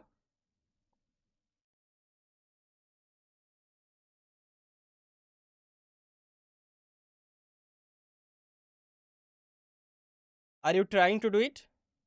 Are you trying? Try it and write your answer.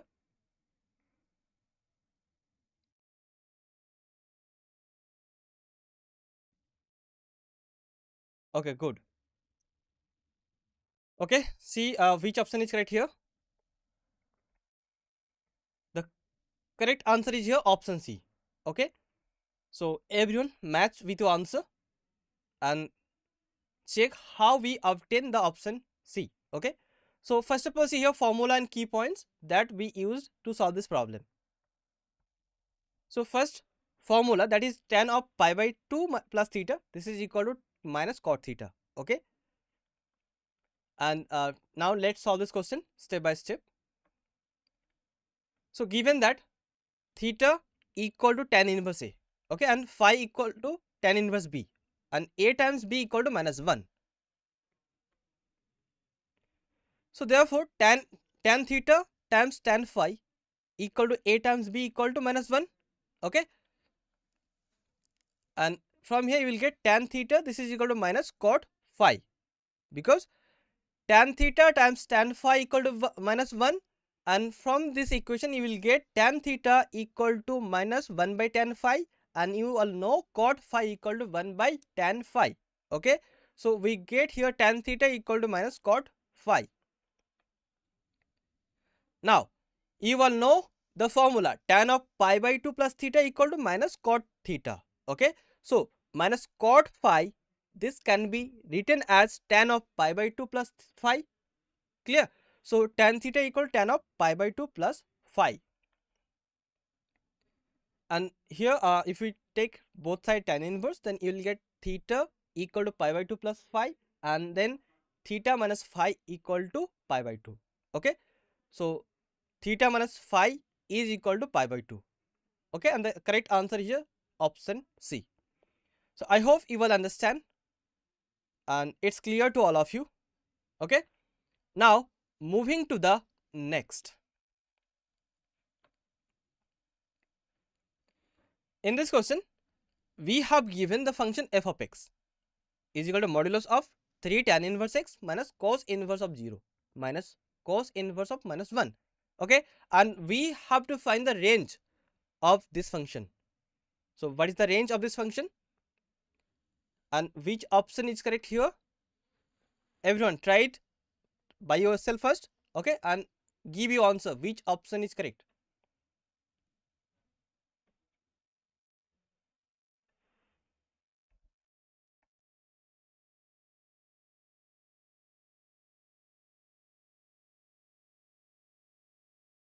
Which option is correct here?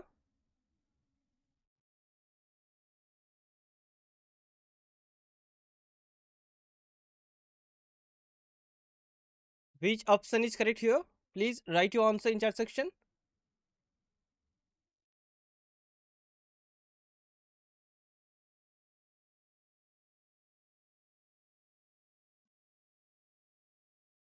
Are you trying? Are you trying?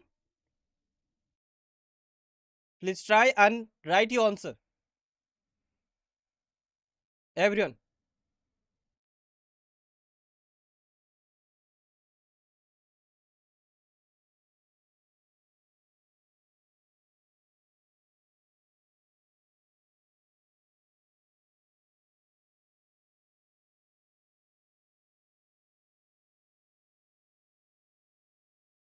Which option is correct here?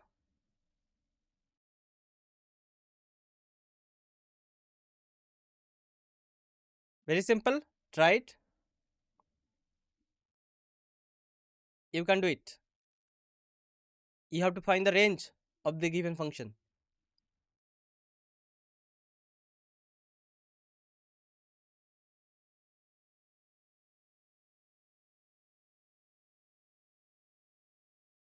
Okay, let's check which option is correct here.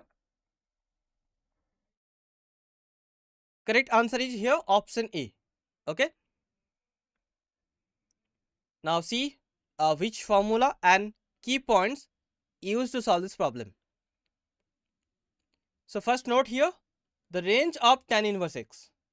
So minus pi by 2 less than equal less than tan inverse x less than pi by 2. Okay, you all know this. Now let's solve this question step by step. So we have given the function f of x is equal to modulus of 3 tan inverse x minus cos inverse of 0 minus of cos inverse of minus 1. Okay, so first of all here write, okay, simplify this. So you can write here this is equal to modulus of 3 tan inverse x minus pi by 2. Why? And then minus pi. Why? Because you know cos inverse of 0. This is equal to pi by 2. Why? You know cos of pi by 2 is 0. So cos inverse of 0 equal to pi by 2. And cos inverse of minus 1 equal to pi. Because cos of pi equal to minus 1. So cos inverse of minus 1 equal to pi. So this is equal to modulus of 3 tan inverse x minus pi by 2 minus pi. Clear? Then we know that minus pi by 2 less than tan inverse x less than pi by 2. Okay, so now we are going to using this, and it implies minus 3 pi by 2 less than 3 tan inverse x less than 3 pi by 2. Okay, just we multiply by 3 in the both sides of the inequalities. Then it implies minus 2 pi less than 3 tan inverse x minus pi by 2 less than 2 pi. Okay, and you can write this as 0 less than equal to modulus of 3 tan inverse x minus pi by 2 less than 2 pi. Okay, and it can be written as minus pi less than equal to modulus of 3 tan inverse x minus pi by 2 minus pi less than pi. Basically here we subtracted by pi in the both inequalities. Okay, and then we get the minus pi less than equal to modulus of 3 tan inverse x minus pi by 2 minus pi less than pi. And it implies minus pi is less than equal to modulus of 3 tan inverse x minus cos inverse of 0 minus cos inverse of minus 1 is less than pi.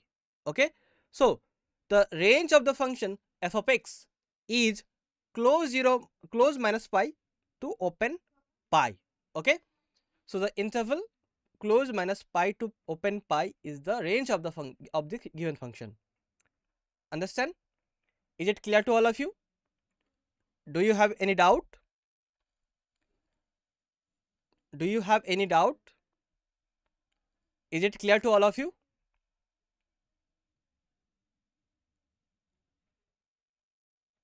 It's clear to all of you? Very simple.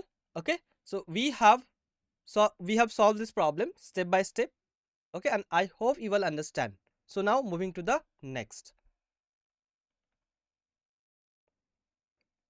In this question, we have to find the number of solution of the equation. We have given the equation cos of cos inverse x equal to cosec of cosec inverse x. Okay, so find the number of solution of this equation. We have given here 4 options, so you have to choose the correct answer from the given options. So everyone try it and give your answer in chat section. Which option is correct here? Please try it. Everyone try it. Take your time. Okay, it will hardly take 1 minute. So everyone try it and give your answer.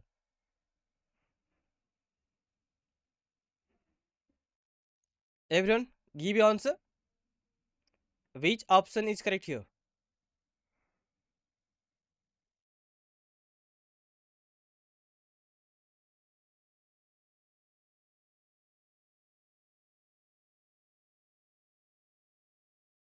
Which option is correct here?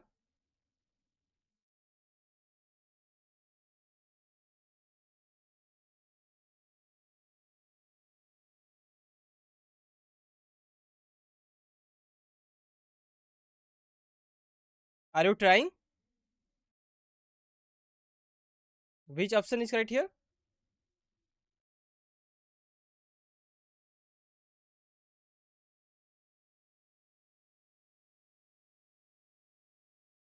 Okay, let's check which option is correct here. Correct answer is here option A. So now we will see formula and key points that we will use to solve this problem. So first note here, cos of cos inverse x equal to x when x belongs in closed interval -1 to 1. Okay, and then note here the second formula, that is cosec of cosec inverse x equal to x when x belongs in interval -infinity to close -1 union close 1 to infinity. Okay, now let's solve this question step by step. So here we are using cos of cos inverse x equal to x if for all x belongs in closed interval -1 to 1, and cosec of cosec inverse x equal to x for all x belongs in open infinity to close -1 union close 1 to infinity. And we have given the equation cos of cos inverse x. This is equal to cosec of cosec inverse x. Okay, so let's simplify, and here this equation satisfied for x equal to plus minus 1. Okay, so cos of cosec inverse x equal to cosec of cosec inverse x. This is possible for x equals plus minus 1 only. Hence there are two roots. Okay, that means number of solution of the equation cos of cos inverse x equal to cosec of cosec inverse x is 2. Okay, understand? Are you understand? It's clear to all of you? I hope it's clear to all of you. Okay, and you are understanding and you are getting my point. Okay, now moving to the next. In this question, we have to find the value of cot of cosec inverse of 5/3 plus tan inverse of 2/3. We have given here 4 options, so you have to choose the correct answer from the given options.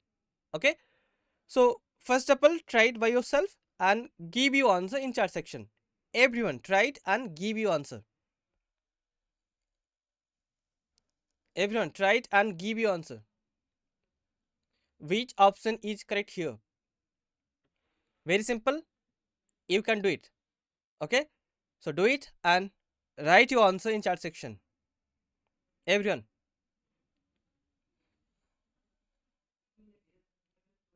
which option is correct here?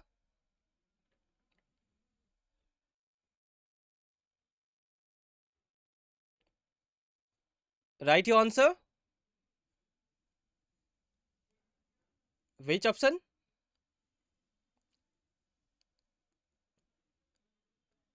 Which option is correct here? Give your answer.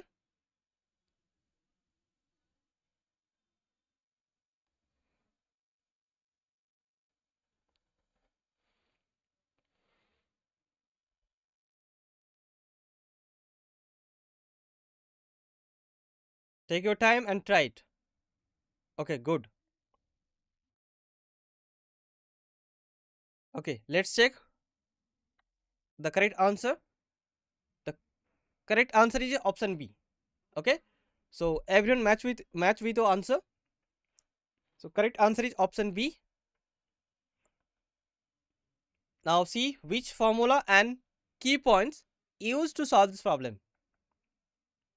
So first note here this formula, tan inverse A plus tan inverse B equal to tan inverse of A plus B divided by 1 minus AB, where A times B is less than 1. Okay, so when we have the condition A times B is less than 1, then you can say tan inverse A plus tan inverse B equal to tan inverse of A plus B divided by 1 minus A times B. And the second formula, note tan of tan inverse x equal to x. And now let's solve this question step by step. Since here we know cosec inverse of 5/3. Okay, this can be written as tan inverse of 3/4. Okay, you can convert cosec inverse of 5/3 equal to tan inverse of 3/4. So check how we obtain. Okay, and therefore cot of tan inverse 3 by 4 plus tan inverse 2 by 3. So just here we have written cosec inverse of 5 by 3 equal to tan inverse of 3 by 4. That means here we convert cosec inverse of 5 by 3 to tan inverse of 3 by 4. Okay, and then in place of cosec inverse of 5 by 3, we have written here tan inverse of 3 by 4, and then the given expression can be written as cot of tan inverse of 3 by 4 plus tan inverse of 2 by 3. Okay, now apply the formula tan inverse A plus tan inverse B equal to tan inverse of A plus B by 1 minus AB. Before applying this formula, first check A times B is this less than 1 or not. Okay, so first check AB is less than 1. So here we have A is 3 by 4 and B is 2 by 3. Okay, first multiply 3 by 4 and 2 by 3. So 3 by 4 multiply 2 by 3 is what? It's what? What is this? This is 1 by 2. This is less than 1. So now we can apply the formula tan inverse A plus tan inverse B equal to tan inverse of A plus B divided by 1 minus AB.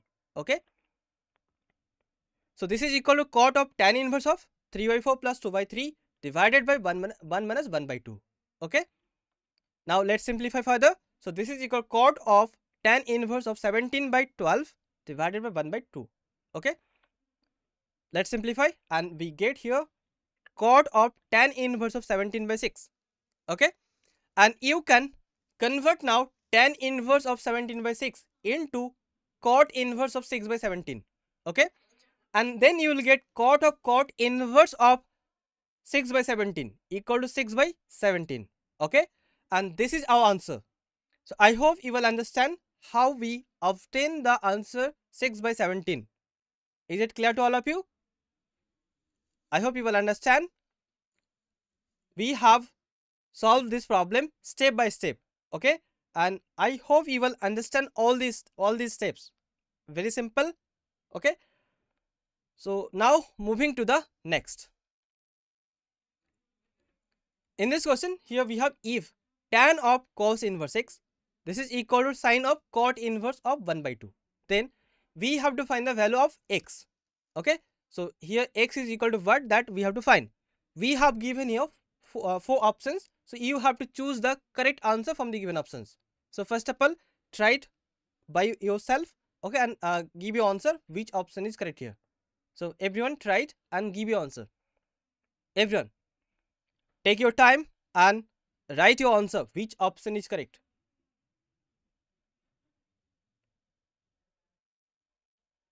Do it. Everyone do it.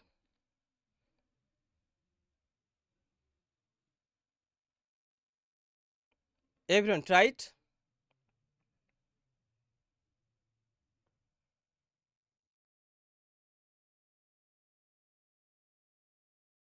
Try it and write your answer which option is correct here. Are you trying? Which option? Which option is correct here?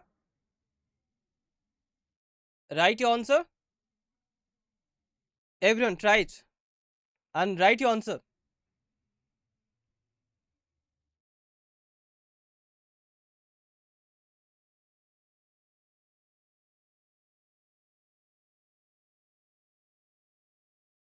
Good. Now let's check which option is correct here. Correct answer is option B. Very good. Now see which formula and key points used to solve this problem. So first note here the formula tan of tan inverse x equal to x, and then note here the sine of sine inverse x equal to x for x belongs in closed interval -1 to 1. Okay. Now let's solve this question step by step. So first of all, here we let cot inverse of 1 by 2 equal to 5. Okay, so if we let here cot inverse of 1 by 2 equal to 5, then what can we say now? We can now write 1 by 2 equal to cot 5. That means cot 5 equal to 1 by 2. Okay, and now sin phi is equal to 1 by square root of 1 plus cot square phi. How? Because you know sin phi equal to 1 by cosec phi. Okay, And you know cosec phi equal to square root of 1 plus cot square phi. So in place of cosec phi, we have written here square root of 1 plus cot square phi. That's why sin phi equal to 1 by square root of 1 plus cot square phi. Okay. Now we know the value of cot phi. Okay, cot phi equal to 1 by 2. So put the value of cot phi equal to 1 by 2 here in this expression, and then if you simplify, then you will get 2 by root 5. Okay, so sin phi equal to 2 by root 5. Then now let here cos inverse x equal to theta. Okay, then cos theta equal to x, so sec theta equal to 1 by x. Here x is not equal to 0 obviously, and it implies tan theta equal to square root of sec square theta minus 1, and it implies tan theta equal to square root of 1 by x square minus 1. Okay, and it implies tan theta equal to square root of 1 minus x square divided by x. Okay, so we have obtained here tan theta equal to square root of 1 minus x square divided by x. Clear? So here first note here sin phi, this is equal to 2 by root 5, and now tan theta equal to square root of 1 minus x square by x.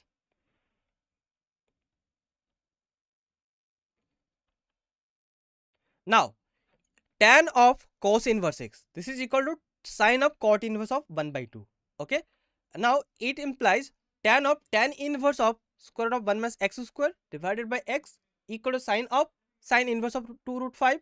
Okay, 2 by root 5, and it implies square root of 1 minus x square by x equal to 2 by root 5.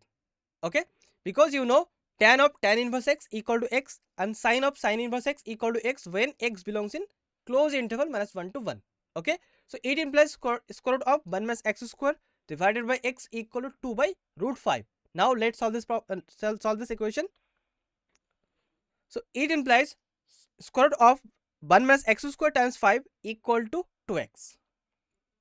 Now on squaring both sides, we get here 1 minus x square times 5 equal to 4x square.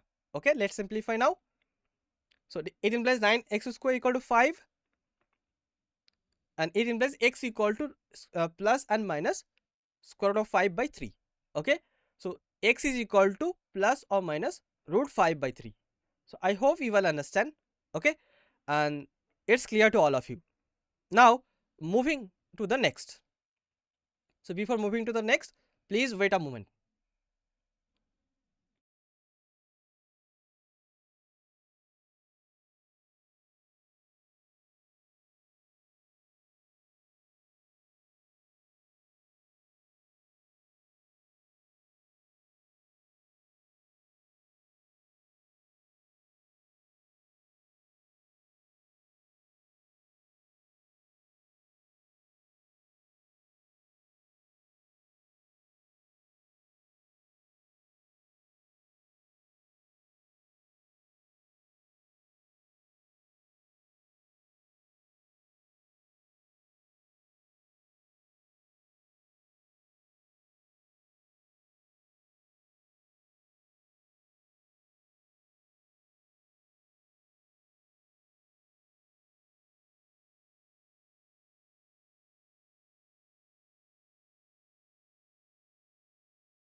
Now let's look at question number 13 here.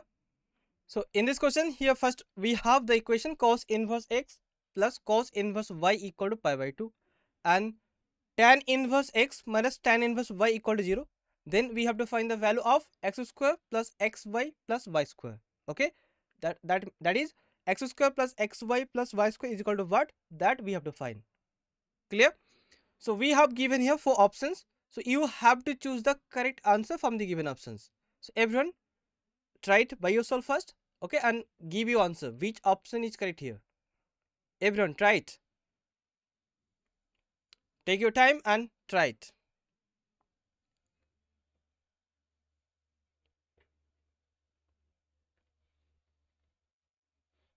Try to find here x, the value of x and y, okay, and then find the value of the expression x square plus xy plus y square. So everyone try it. Everyone try it and give your answer in chat section. Which option is correct here?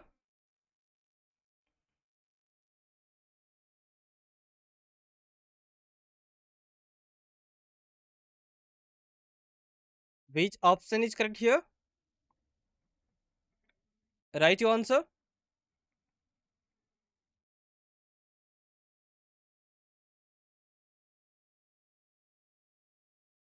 Everyone try it. Everyone try it and give your answer. Okay. One said option C. Good. Very good. So now let's check which option is correct here. The correct answer is here option C. Okay. That means the x square plus xy plus y square is equal to 3 by 2. Okay. Now see which formula and key points used to solve this problem. So first note here the formula tan inverse x equal to tan inverse y. It implies x equal to y. Clear?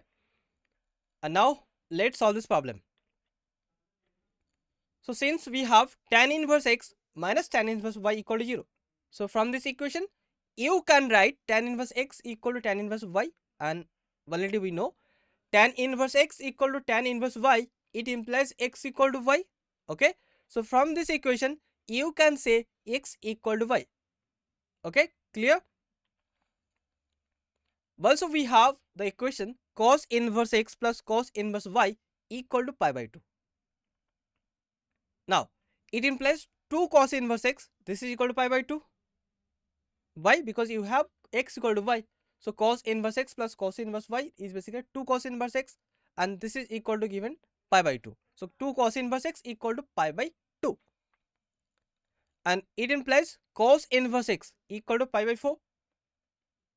And now, taking cos one both side, you will get x equal to cos pi by 4, and you know cos pi by 4 equal to 1 by root 2. So x equal to 1 by square root of 2. And now squaring both side, then you will get x square. This is equal to 1 by 2, and hence x square plus xy plus y square. This is equal to basically 3x square. Okay, and here x square is 1 by 2. So 3 times 1 by 2 equal to 3 by 2. So x square plus xy plus y square is equal to 3 by 2, and this is our final answer. So I hope you will understand. So basically we got here x equal to y, and then it easily we solve. Okay, so very simple and easy problem. So I hope you will understand and it's clear to all of you. Now moving to the next.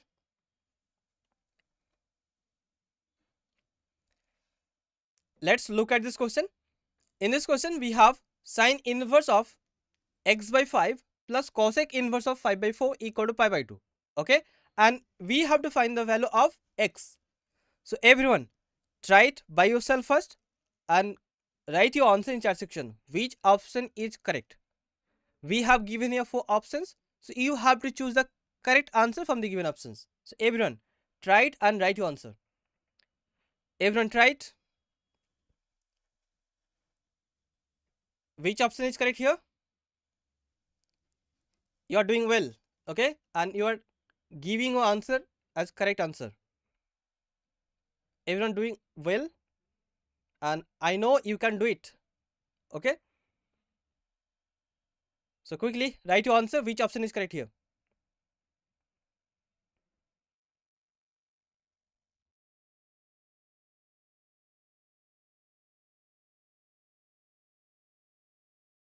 Which option is correct here? Very simple. Write your answer.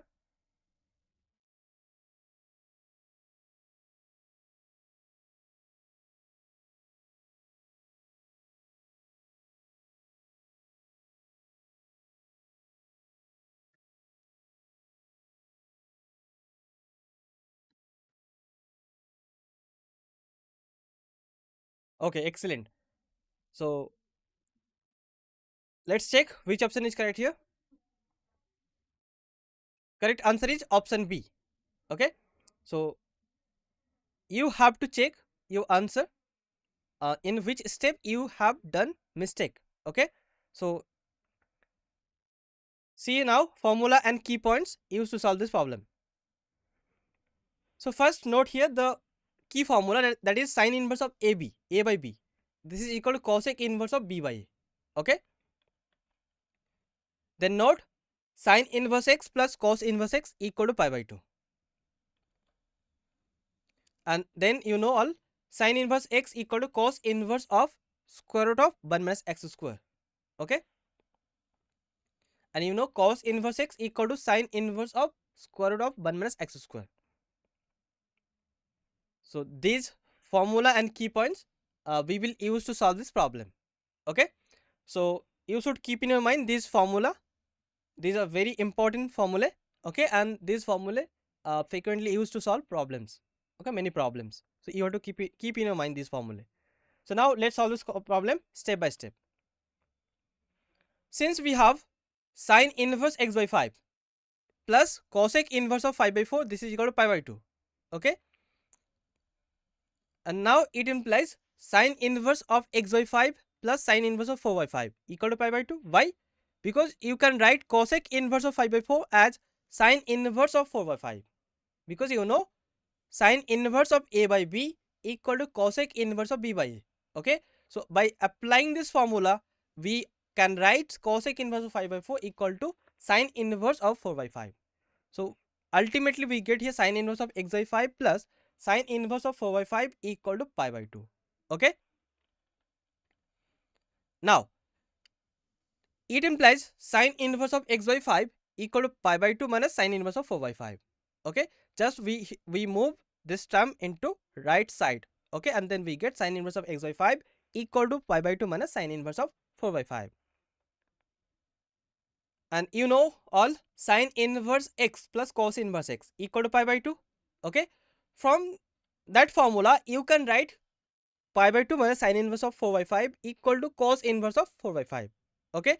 So we obtain here this equation sine inverse of x by 5 equal to cos inverse of 4 by 5. Clear? Now it implies sine inverse of x by 5 equal to sine inverse of 3 by 5. How? We apply here this formula cos inverse x. Okay. Cos inverse x equal to sine inverse of square root of 1 minus x square. So if your x is 4 by 5, so sine inverse of square root of 1 minus 4 by 5 whole square, that is equal to basically 3 by 5. Okay. So sine inverse of x by 5 equal to sine inverse of 3 by 5. From this equation, what you will get? We will get x equal to 3. Okay. You will get x equal to 3 from here. So the value of x is equal to 3. The value of x is equal to 3 here. And this is our final answer. So I hope you will understand. And now moving to the next. So first of all, let's understand what actually want to say this question. Okay. And then you will try to solve this problem. Okay. Yourself. After choosing your answer, okay, you will choose your answer and write in your chat section, and then we will solve it step by step. So what we have given here in this question, we have given here sine inverse x plus sine inverse y plus sine inverse z equal to 3 pi by 2. Okay. And then you have to find the value of summation x to the power 101 plus y to the power 101 times x to the power 202 plus y to the power 202 divided by x to the power 303 plus y to the power 303 times x to the power 404 plus y to the power 404. Okay. So what does mean this summation? This summation means this can be also written as x to the power 101 plus y to the power 100 times x to the power 202 plus y to the power 202 divided by x to the power 303 plus y to the power 303 times x to the power 404 plus y to the power 404 plus x to the power 101 plus z to the power 101 times x to the power 202 plus z to the power 202 divided by x to the power 303 plus z to the power 303 times x to the power 404 plus z to the power 404. Okay, plus you can write y to the power 101 plus z to the power 101 times x to the power y to the power 202 plus z to the power 202 divided by y to the power 303 plus z to the power 303 times y to the power 404 plus z to the power 404, like this. Okay, so you have to find the summation, and you have given this equation sin inverse x plus sin inverse y plus sin inverse z equal to 3 pi by 2, and you have to choose the correct answer. Okay, so which option is correct here? Please try it and write your answer. Everyone, try it and write your answer in chat section. Which option is correct here? Everyone, try it and give your answer. Very simple, you can do it. You can do it. Very simple.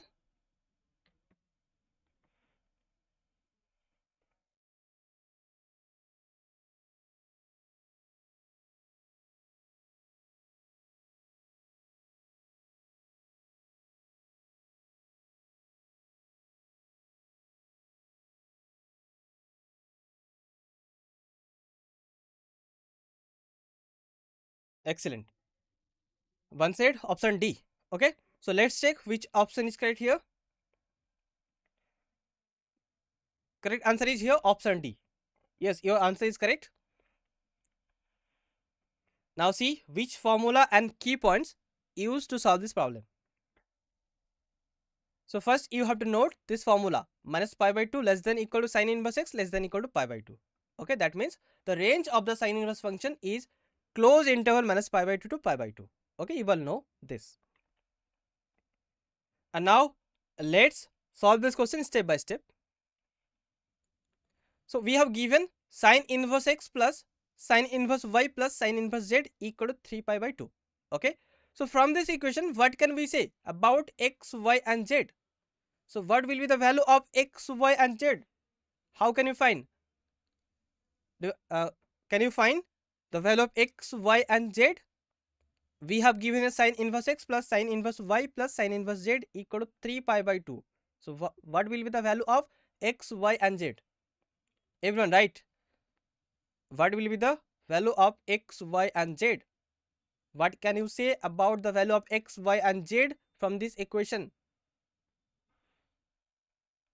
Anyone? Anyone? Can you write?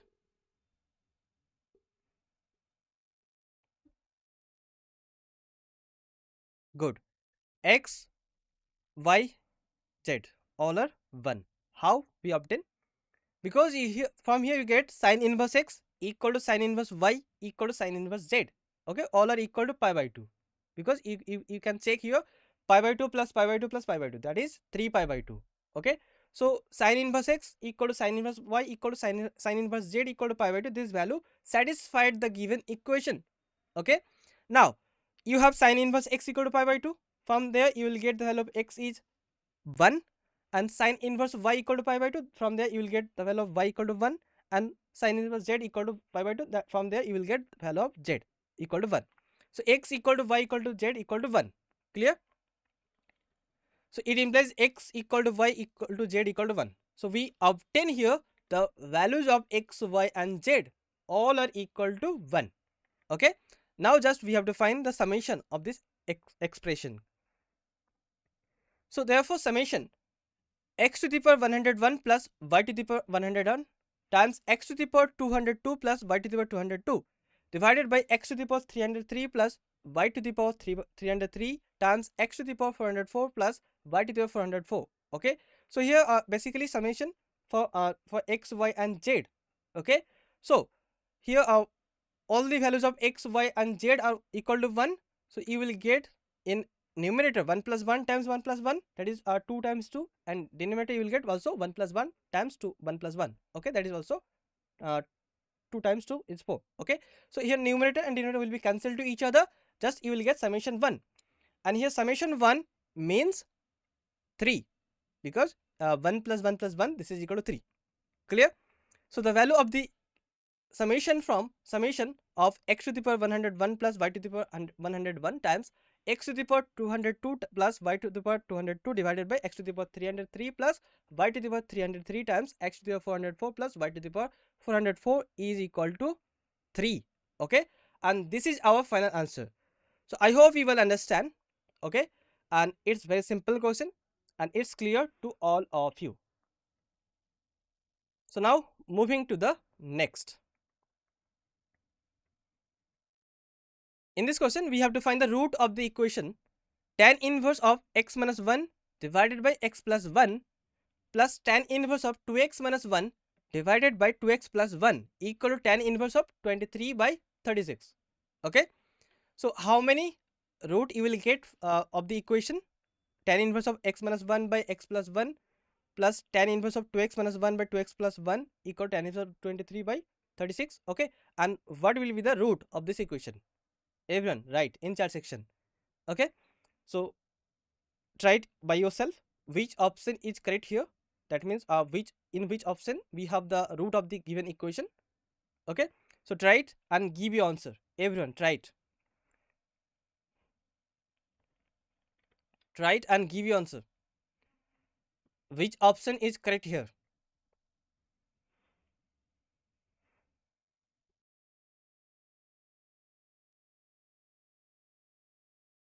Very simple, you can do it. Very simple.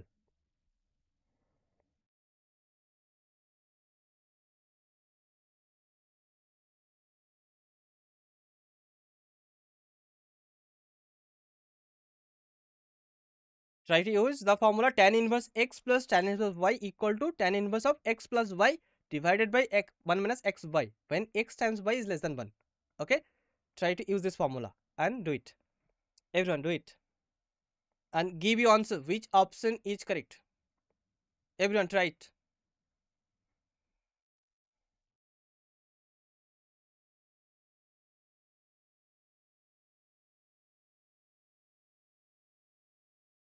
Everyone try it. Which option is correct here? Are you trying? Okay, try it.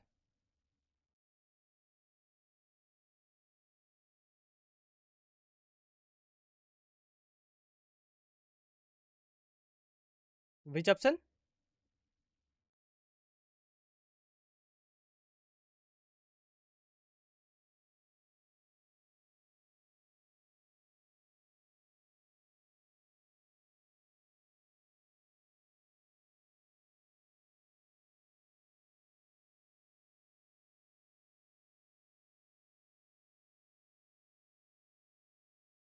Which option is correct here?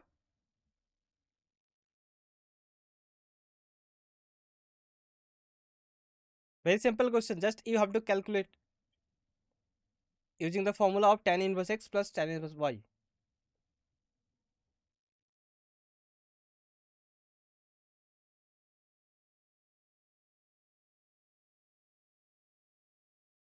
Okay, let's check which option is correct here. Correct answer is option D. Okay, so everyone match with your answer, whatever you got. Okay, now see which formula and key points used to solve this problem. So first note here this formula tan inverse A plus tan inverse B equal to tan inverse of A plus B divided by 1 minus A times B when A times B is less than 1. Okay, so you should focus on this point.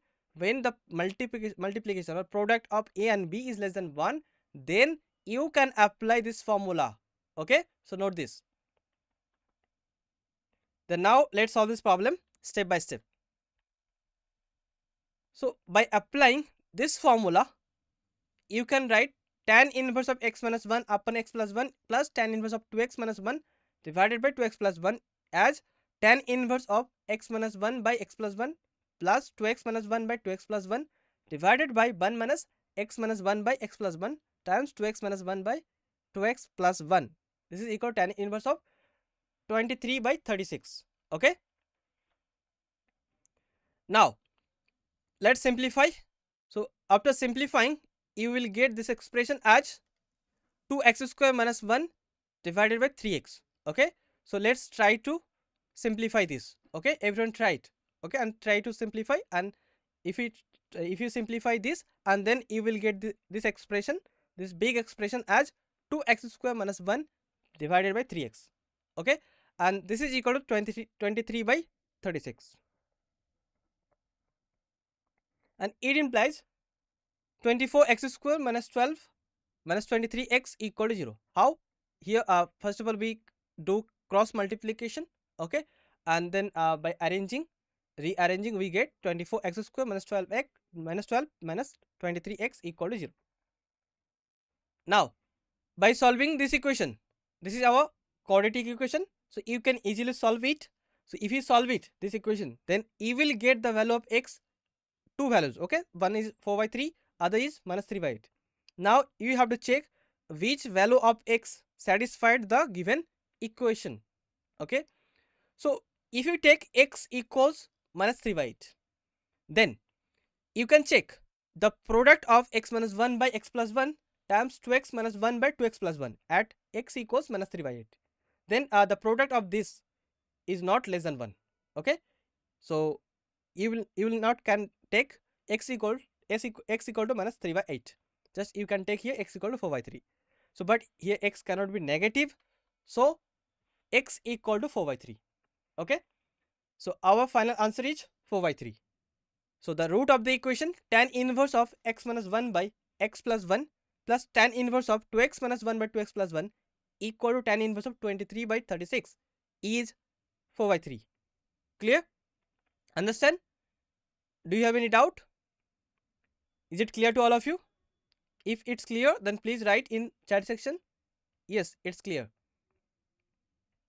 Is it clear to all of you? Understand?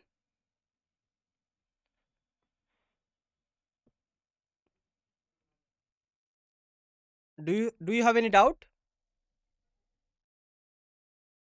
If you don't have any doubt, then you write in chat section no doubt. Okay, so we can move to the next problem. Okay, it's clear to all of you. Now moving to the next. In this question, we have the equation tan inverse of square root of x times x plus 1 plus sine inverse of square root of x square plus x plus 1 equal to pi by 2. Okay, and we have to find the number of solution of this equation, and we have given a 4 options, so you have to choose the correct answer from the given options. So everyone try it and write your answer which option is correct here. Everyone try it and give your answer which option is correct here. Very simple, you can do it. Very simple, very easy problem.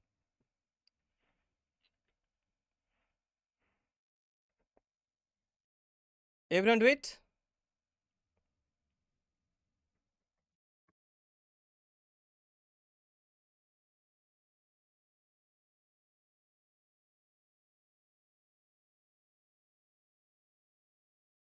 You have to find the number of solution of the given equation. How many solution you will got?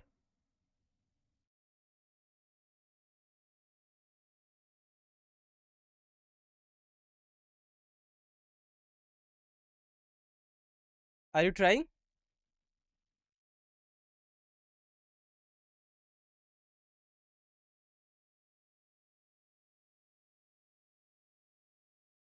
Right.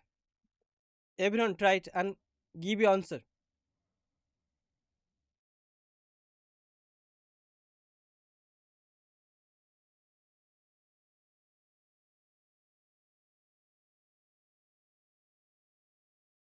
Which option is correct here?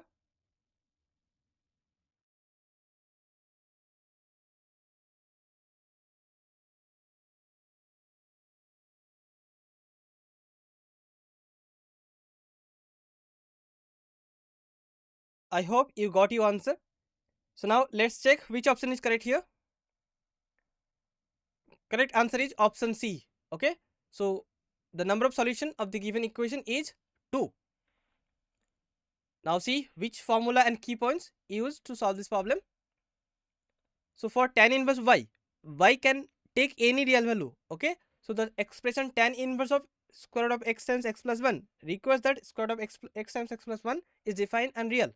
Okay. And when square root of x times x plus 1 is defined, so when x times x plus 1 is greater than equal to 0, then square root of x times x plus 1 is defined. Okay. So we have to take here x times x plus 1 is greater than equal to 0. So note this formula. Okay. Note this formula and key point. And then next key point, for sine inverse of y, minus 1 less than equal to y less than equal to 1. Okay. And the expression sine inverse of square root of x square plus x plus 1, it is defined when square root of x square plus x plus 1 is less than equal to 1. Okay. It implies x square plus x plus 1 is less than equal to 1. Okay. It simplifies to x times x plus 1 is less than equal to 0. Okay. So first we obtain here x times x plus 1 is greater than equal to 0, and then we got x times x plus 1 is less than equal to 0. So from comparing these two equation, basically we will get x times x plus 1 equal to 0. Okay. And from by solving that equation, you will got the answer. You will get the answer. Okay. Let's solve this question. So for existence of the function tan inverse of square root of x times x plus 1, here x times x plus 1 should be greater than equal to 0. Okay. And naming this equation number 1.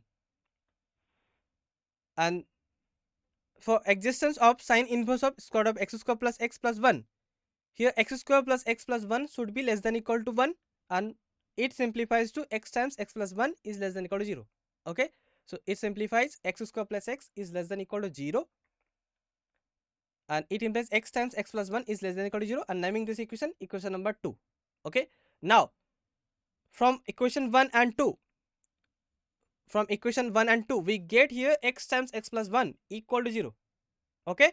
So we got here an equation x times x plus 1 equal to 0. So from this equation, you will get the value of x is 0 and minus 1. Okay. So there we have two solution of the equation tan inverse of square root of x times x plus 1 plus sine inverse of square root of x square plus x plus 1 equal to pi by 2. Clear? Is it clear to all of you? Is it clear to all of you?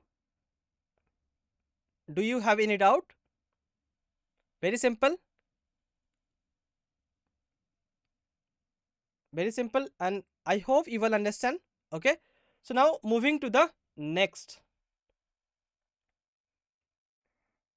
In this question, we have to find the maximum value of sec inverse x whole square plus cosec inverse x whole square. Okay. So we have given here 4 options. So you have to choose the correct answer from the given options. So which option is correct here?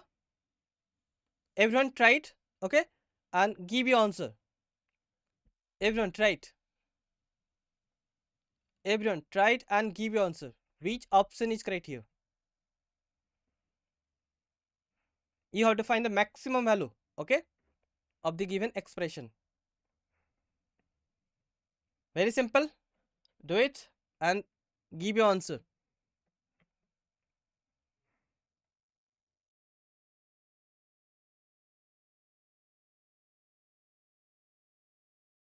Everyone do it.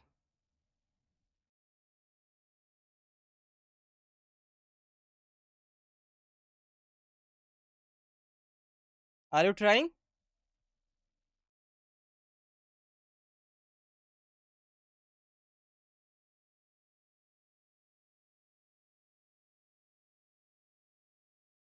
Do it.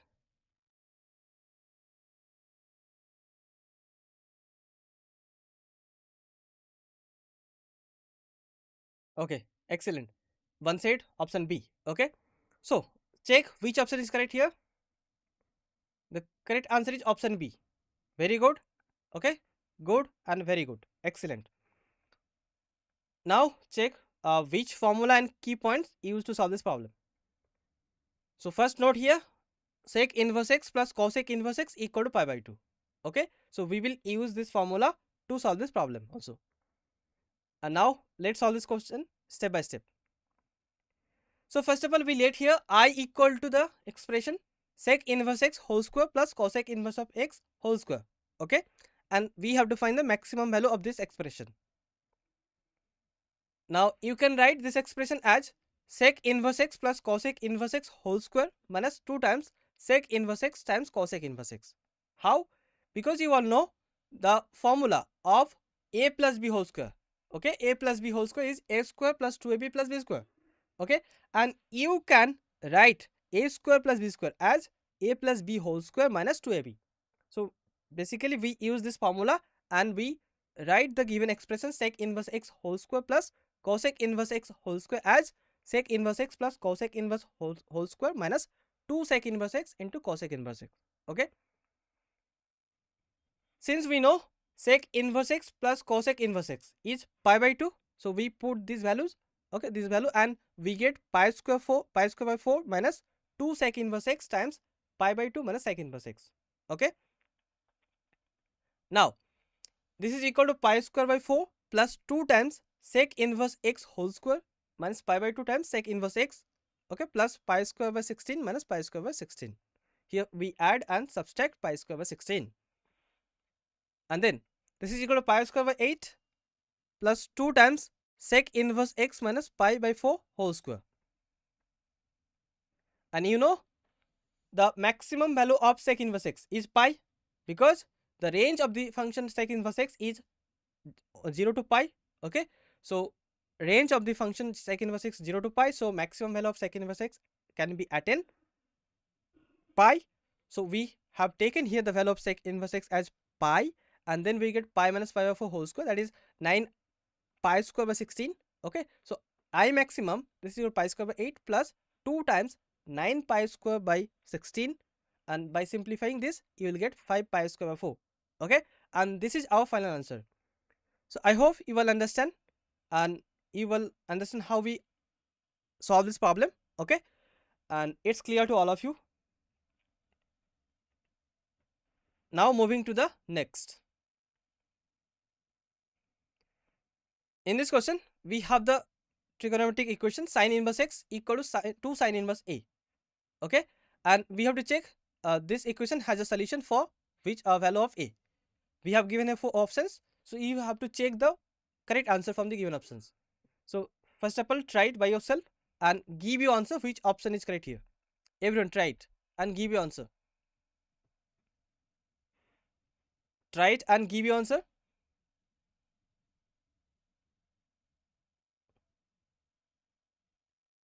Everyone, which option is correct here?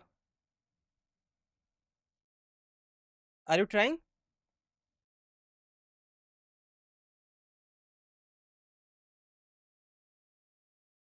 Write your answer.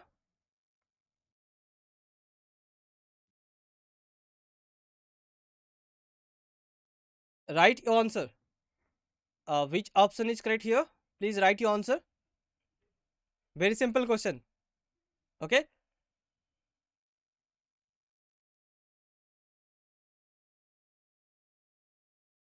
very simple.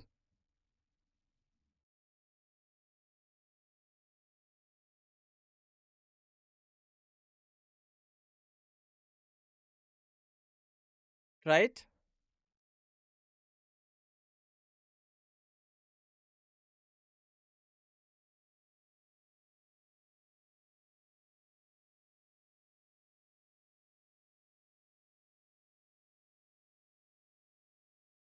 Okay, good. So now let's check which option is correct. Correct answer is option B. Now see which formula and key points used to solve this problem. So first note here this formula, minus pi by 2 less than equal to sin inverse x less than equal to pi by 2. And now let's solve this question step by step. So we have given that sin inverse x equal to 2 sin inverse a. Now since we know minus pi by 2 less than equal to sin inverse x less than equal to pi by 2, so it implies minus pi by 2 less than equal to 2 sin inverse A less than equal to pi by 2. Okay. Now dividing by 2, you will get minus pi by 4 less than equal to sin inverse A less than equal to pi by 4. Now taking both side sine function, so you will get sine of minus pi by 4 less than equal to A less than equal to sine of pi by 4. So you will know sine of minus theta is minus sine theta, and sine of pi by 4 equal to 1 by root 2. So you will get this inequality, that is minus 1 by root 2 less than equal to A less than equal to 1 by root 2. Okay. So from here you can say mod of A is less than equal to 1 by root 2. Clear? So the equation sin inverse x equal to 2 sin inverse A has a solution for mod of A less than equal to 1 by root 2. Clear? I hope you will understand. Okay, and you are getting my point, and it's clear to all of you. Okay, so if you have any doubt, then you can ask now. Do you have any doubt?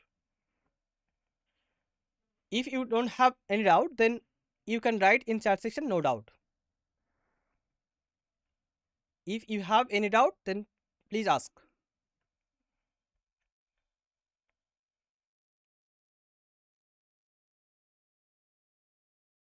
Do you have any doubt?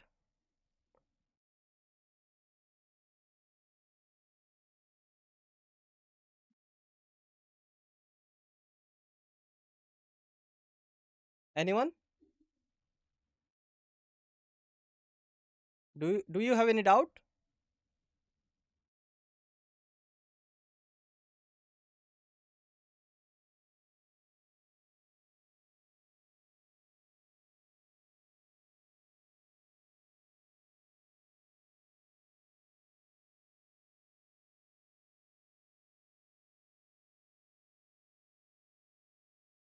That's all for today's lecture. So thank you for joining.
Hello students, in today's lecture we are going to solve some practice questions based on moving charges and magnetism.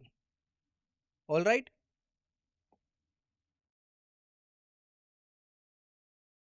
this is our disclaimer. So here we will solve some practice questions based on moving charges and magnetism.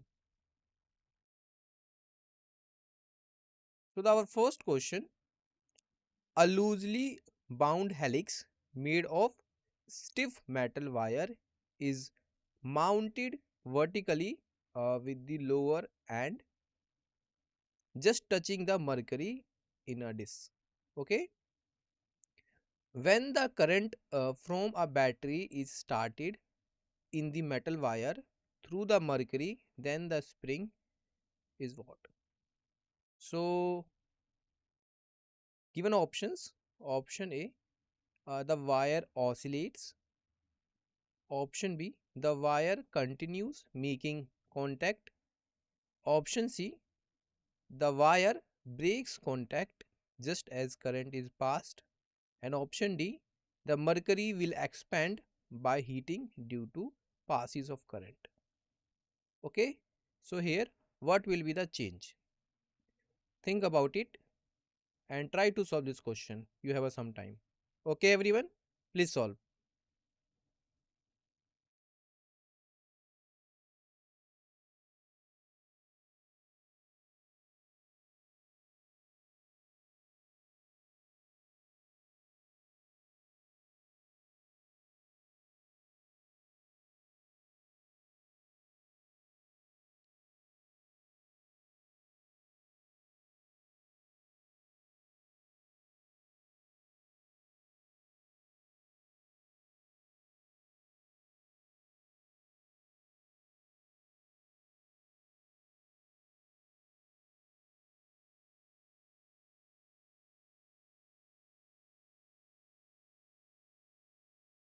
Which one is correct?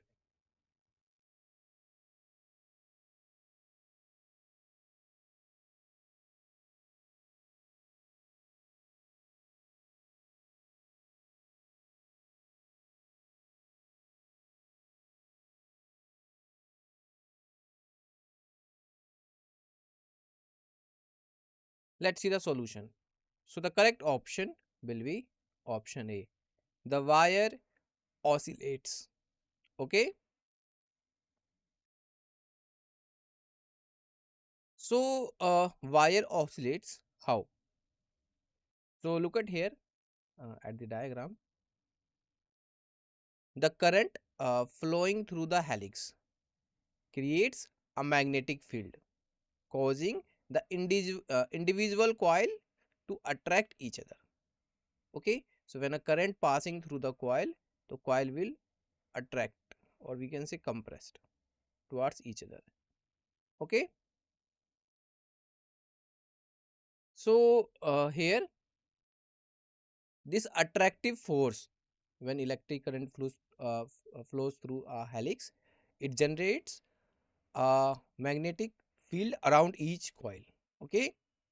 So this attractive force pulls the lower end of the helix out of the mercury and breaking the circuit.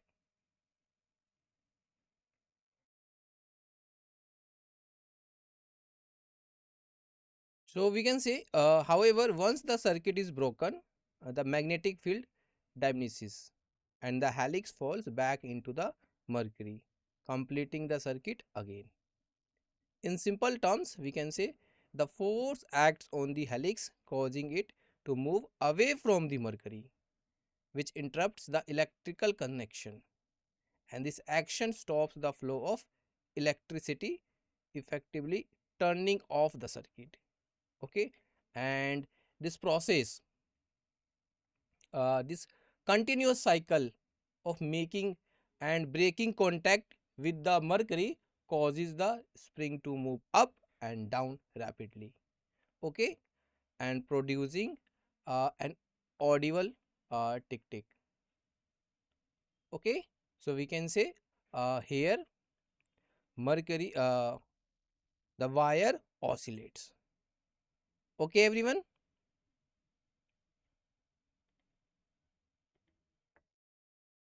Clear?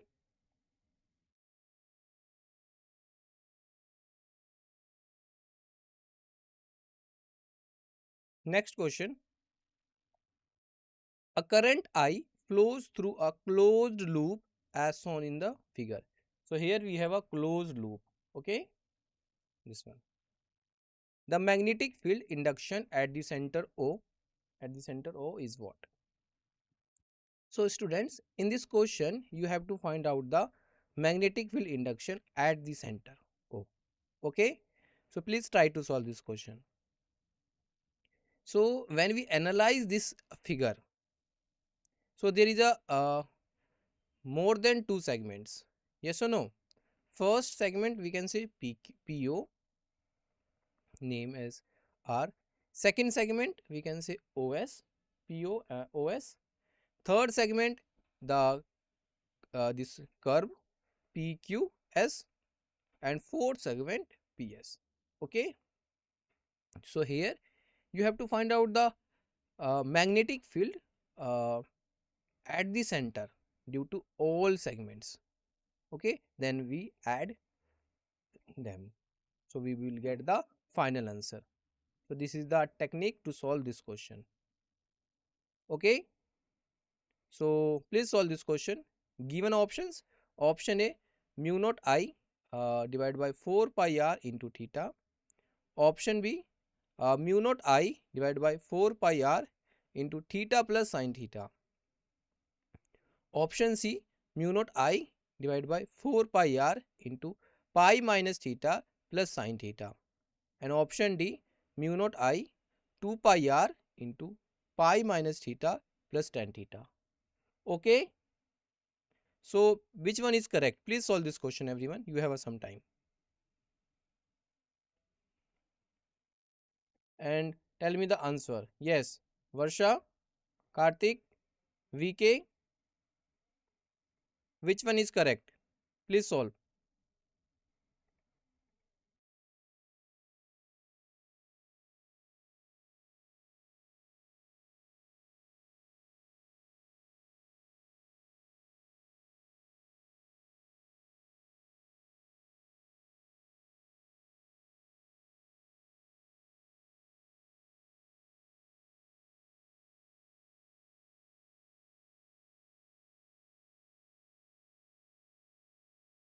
We know there is a four segments. So we have to find out the magnetic field at the center O due to the circular arc PQS. Okay. Then PO, then OS, after that PS. So please solve.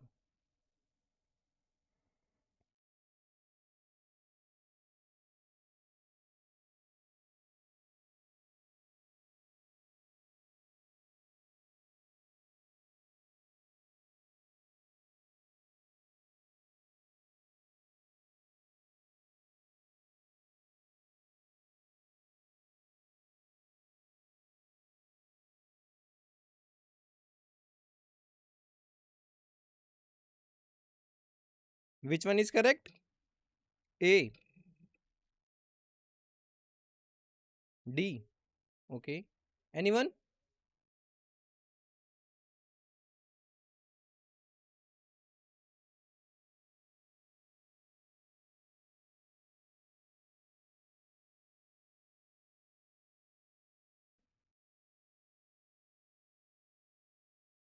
So the correct option will be D.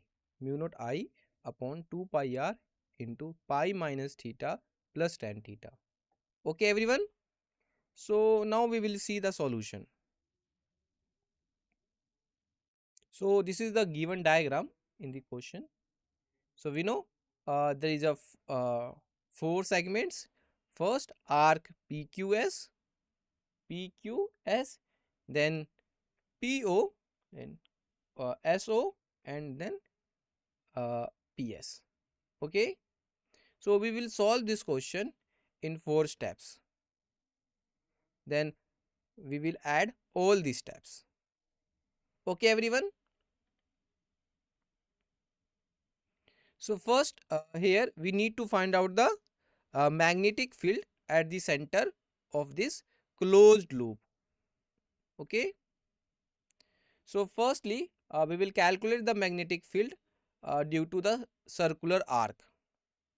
So due to the circular arc, the magnetic field will be we consider here B PQS. Okay, and the magnetic field due to this line segment PS, or we can say SP. So we consider here BSP. Okay, and the important point here is this: the magnetic field we can say due to this PO and SO will be 0. Yes or no? Okay, so let's see the solution.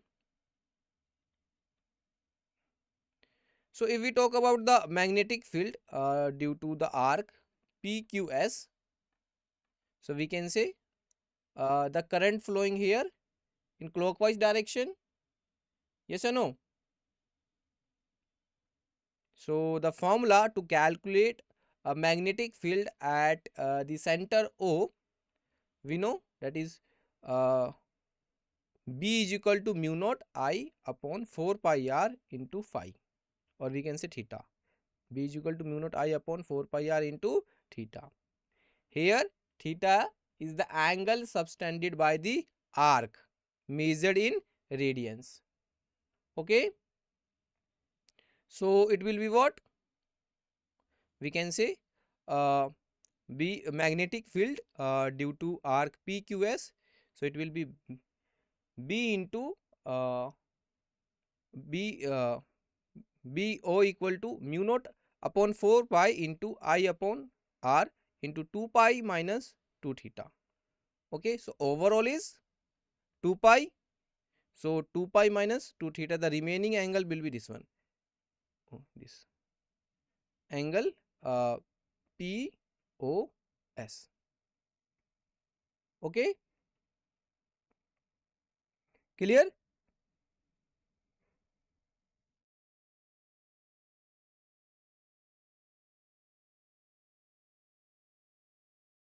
Now we will find the magnetic field due to the wire PS. Okay, this PS. So due to this wire, the magnetic field will be mu naught upon 4 pi 1 upon R cos sin theta plus sin theta. Why sin theta plus sin theta?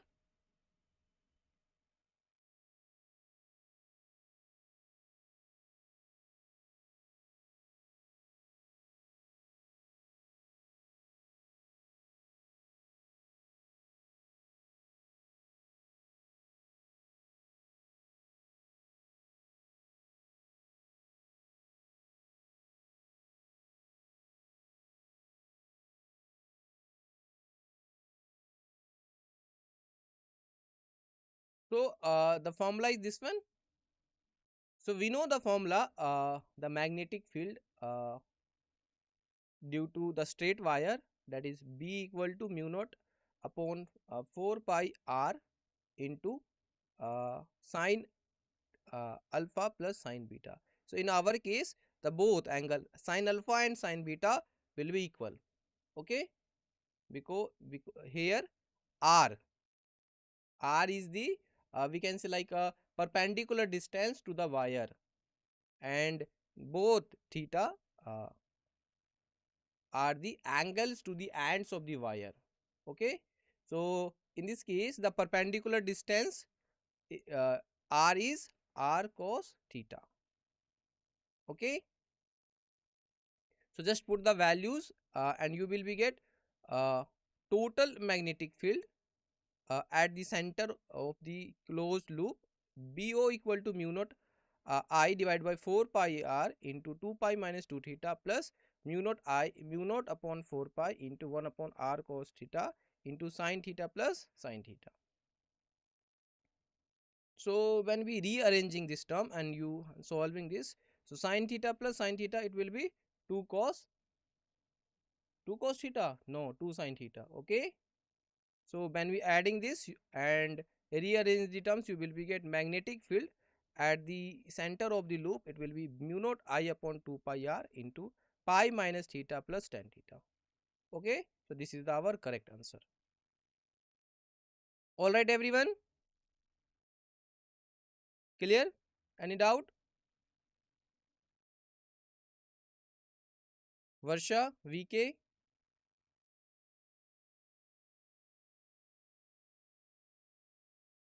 All right.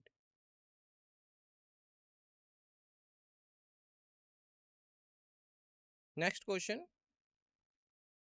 The magnetic induction at the center O in the figure as shown is this.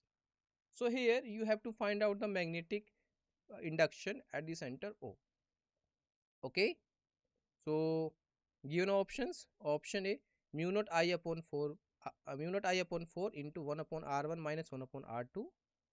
Option B, mu naught I upon 4 into 1 upon R1 plus 1 upon R2. Option C, mu naught I upon 4 into R1 minus R2. And option D, mu naught I upon 4 into R1 plus R2. So which option is correct? You have to find out the correct one. Please try to solve this question. Here, question asks for the magnetic field induction at the center O of a figure showing the two concentric circular loops, okay, semicircular loop of having radii R1 and R2. Please solve, everyone, and find out the correct one, correct option.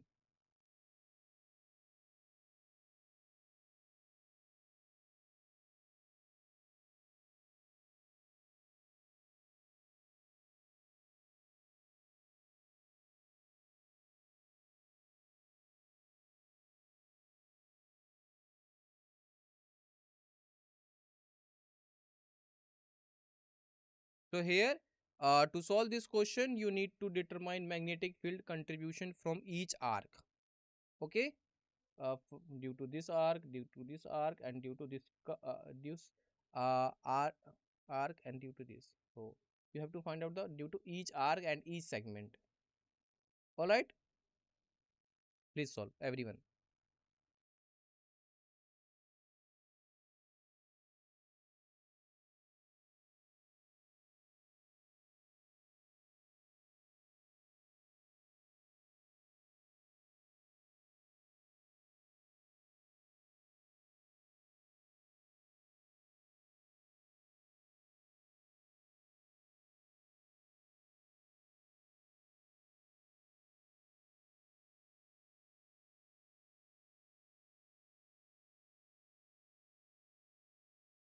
Which one is correct?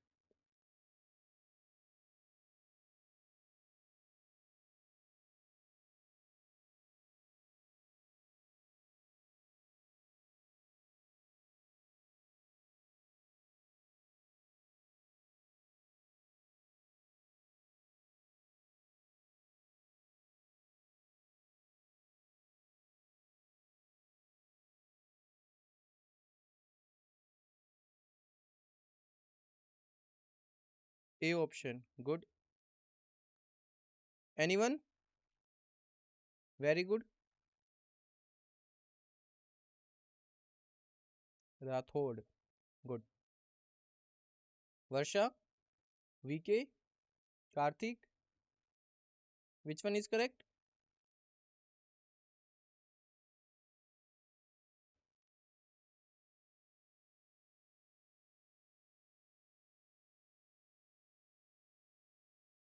So the correct option will be A.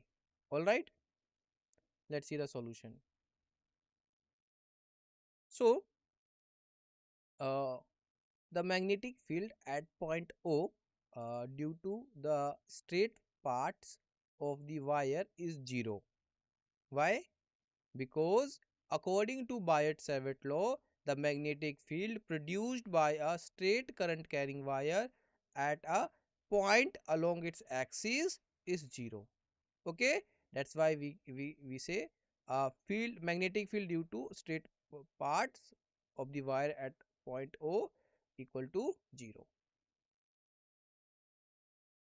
The magnetic field at the center of a semicircular current loop of radius r1, we can calculate by using the formula, that is B equal to mu naught I upon 4r.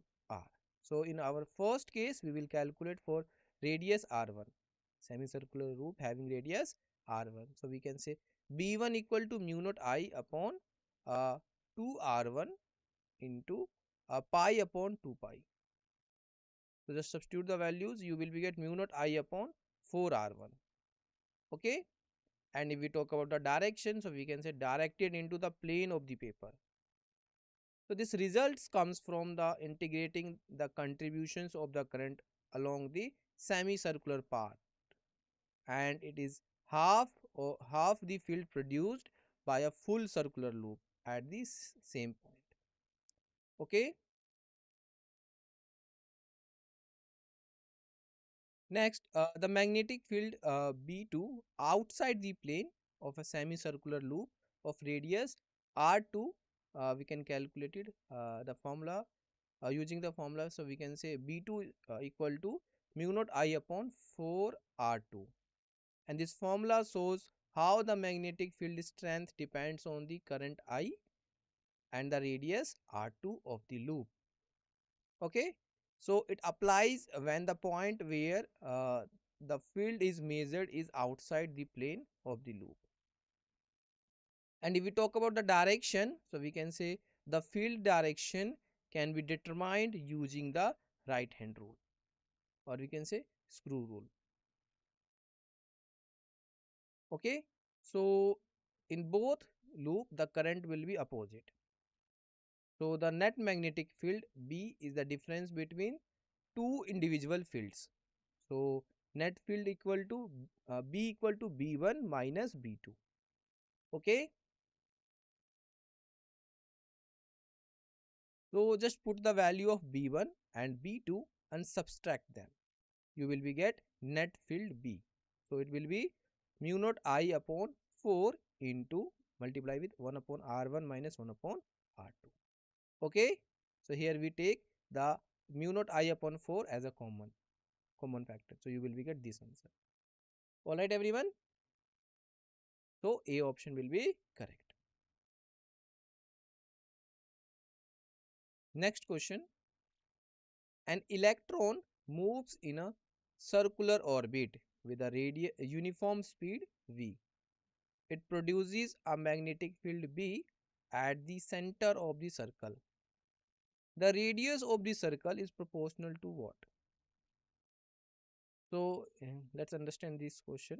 So in this question, an electron moves in a circular path with speed v, creating a magnetic field B at the center. Okay.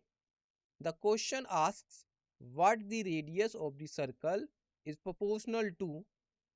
Based on the given option, we have to determine the relationship between the radius and the given quantities B and V. Okay.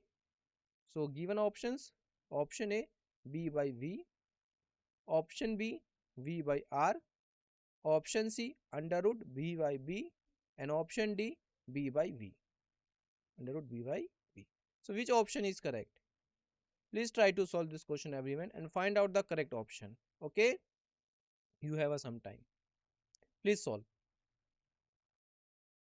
Okay. All right.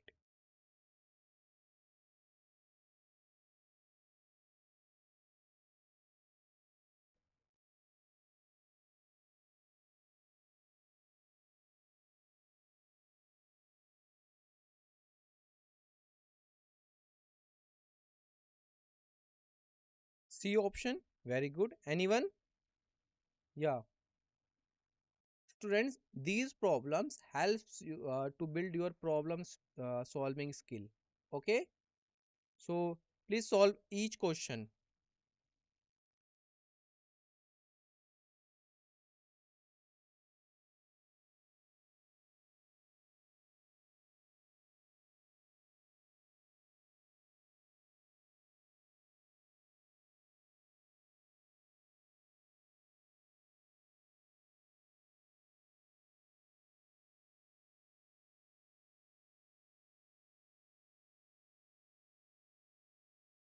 Which one is correct?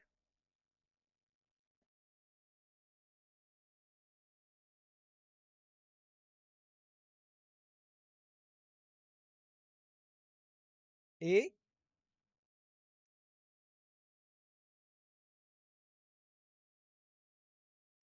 B, C, or D? Which one is correct? Those who try never fail. So please solve this question, everyone.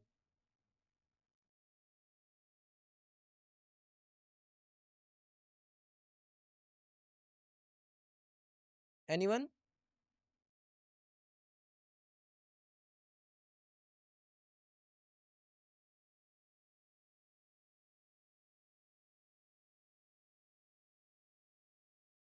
All right.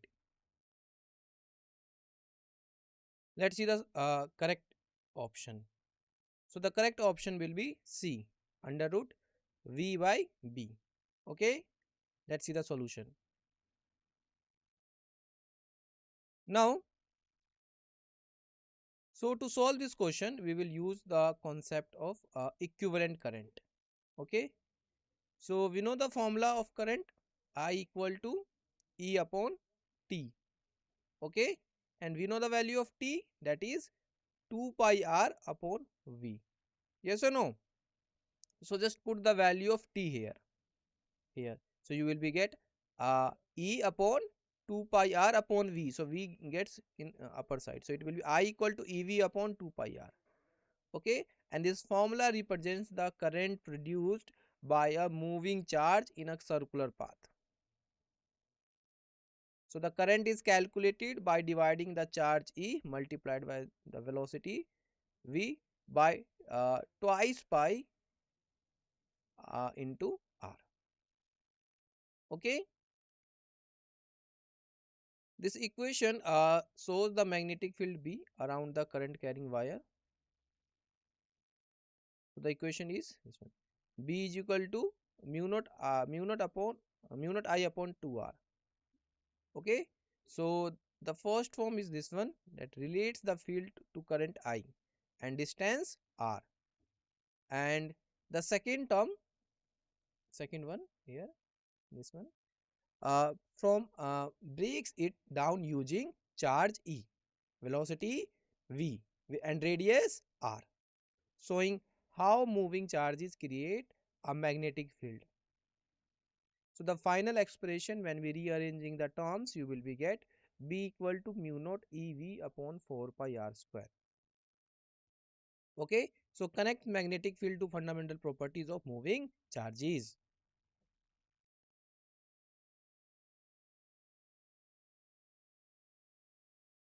All right. So this formula relates the radius r of a charged particle's path in a magnetic field to its velocity v, charge E, and magnetic field strength B. Okay. So we can say r equal to under root mu naught EV divided by 4 pi B. All right, everyone. Here mu naught is a constant representing the permeability of free space.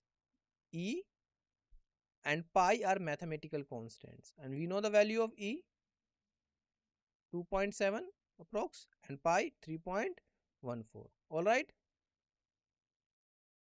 So from this relation, the above equation shows that the radius r of a circular path of a charged particle is proportional to the square root of the ratio of its velocity v to the magnetic field strength B. Yes or no? I think this is clear from the relation. Okay. So we can say from this relation directly, R is directly proportional to under root V by B. This is our correct answer. All right. Let's move. Uh, Next question. Next question. The magnetic field of the magnitude of the magnetic field B due to loop ABCD at the origin O is what?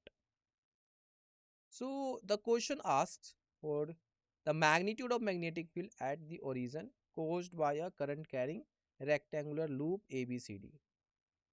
The diagram shows the loop positions relative to the origin. So again there is a more than two segments, and we have to find out the magnetic magnitude of magnetic field due to the loop, or we can say due to each segment at the origin O. Okay. So given options: option A 0, option B mu naught I into B minus A divided by 24 AB, option C mu naught I upon 4 pi into B minus A divided by AB, and option D mu naught I upon 4 pi into 2 into B minus A plus pi by 3 into A plus B. So tell me which option is correct. You have to find out the correct option. Okay everyone, please solve.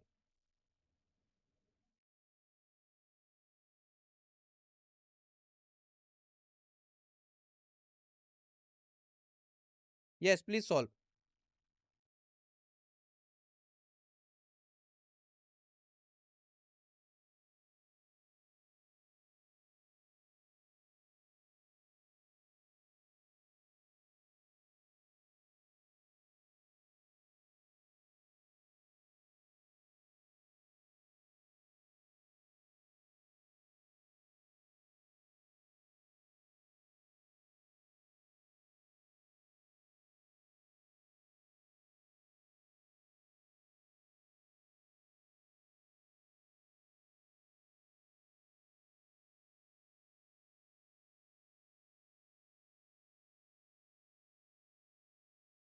Which one is correct? B option. Okay, good. Anyone? Okay, please solve.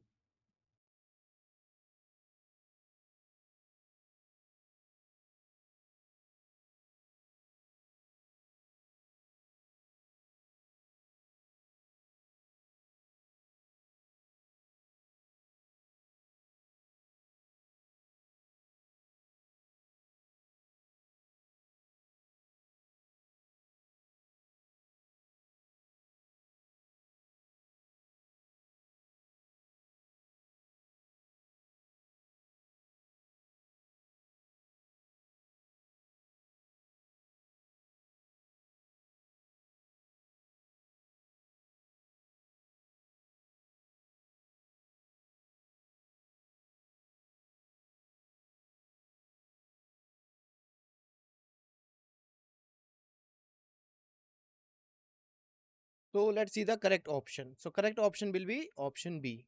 Okay. Good Varsha. Good Rathod. Your option is correct. Okay. Let's see the solution. So this is the arrangement, or we can say we have to find out the magnetic field at origin O. All right.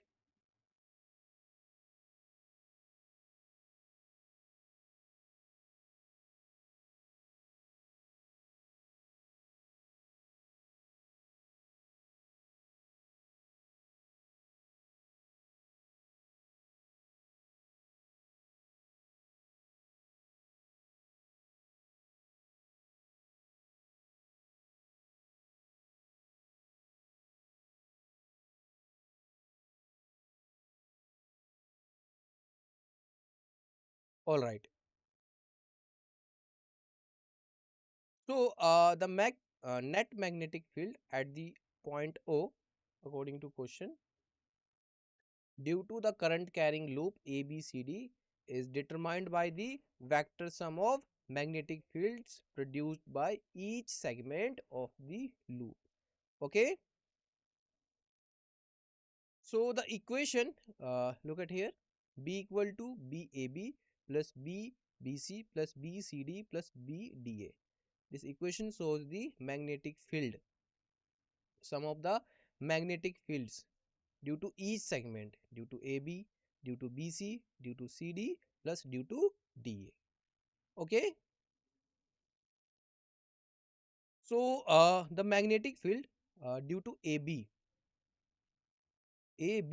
okay, is 0, and due to CD is also 0. Okay. So the remaining segments are AD and BC. So according to the formula, The magnetic field due to the segment AD, we can say mu naught I upon 4 pi A into pi by 6, and due to BC it will be mu naught I upon 4 pi B into uh, pi by 6. Okay, so when we solving this term, you will be get B equal to mu naught I upon 24 A minus mu naught I upon 24 B. All right.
So here uh, mu naught I upon 24 A minus mu naught I upon 24 B. Look at here.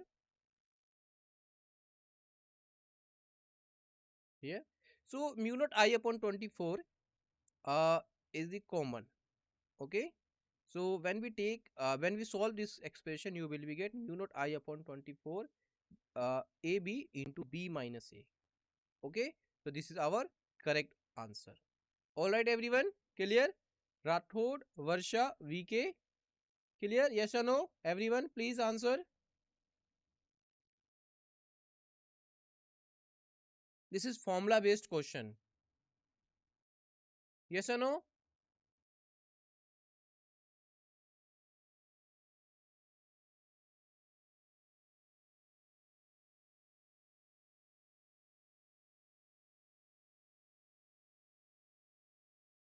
Yes or no? Please answer. Everyone.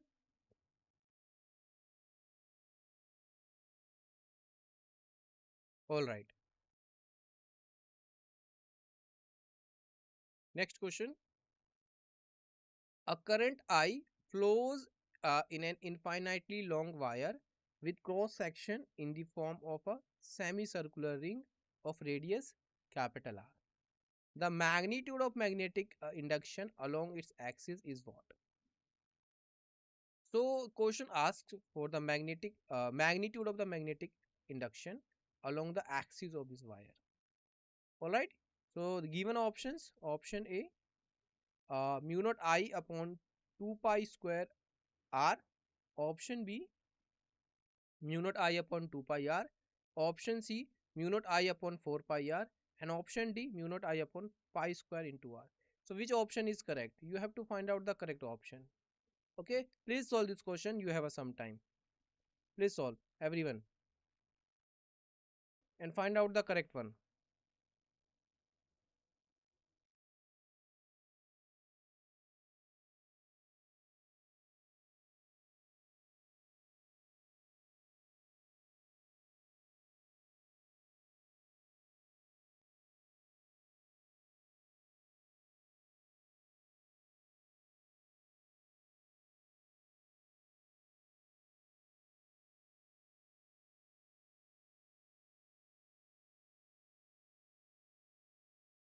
Which one is correct?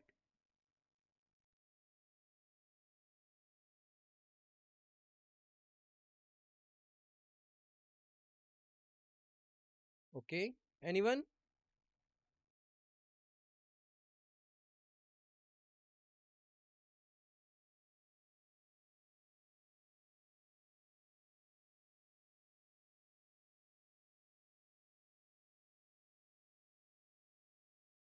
Okay. So the correct option will be option D, mu naught I upon pi square r. Let's see the solution. So, uh, consider the wire to be made up of large number of thin wires of infinite length. Okay, each wire infinitely long. So here, to solve this question, we will consider small segment of a wire with thickness dl.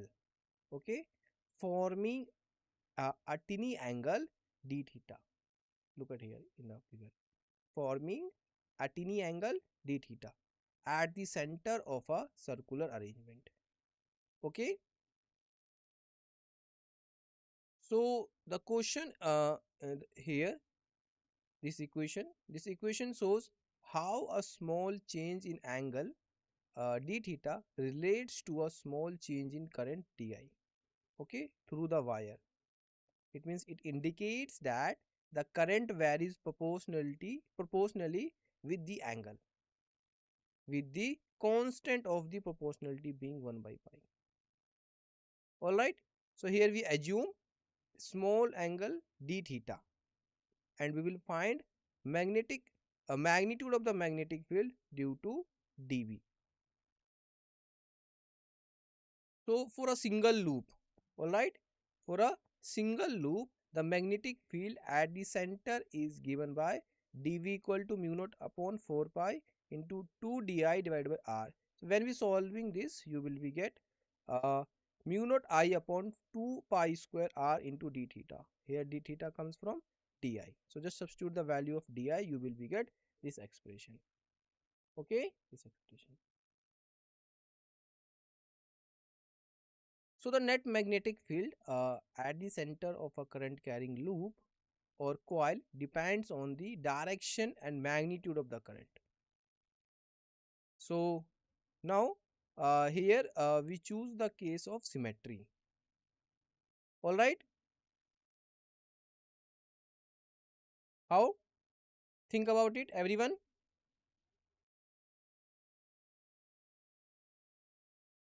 Okay. Anyone?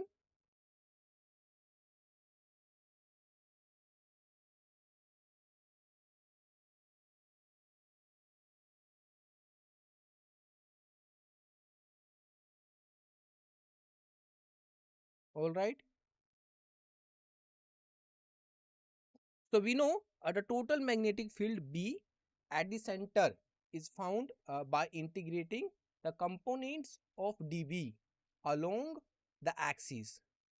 Okay, so due to the symmetry, the components perpendicular to axis cancel out. So the component along the axis is dB cos theta.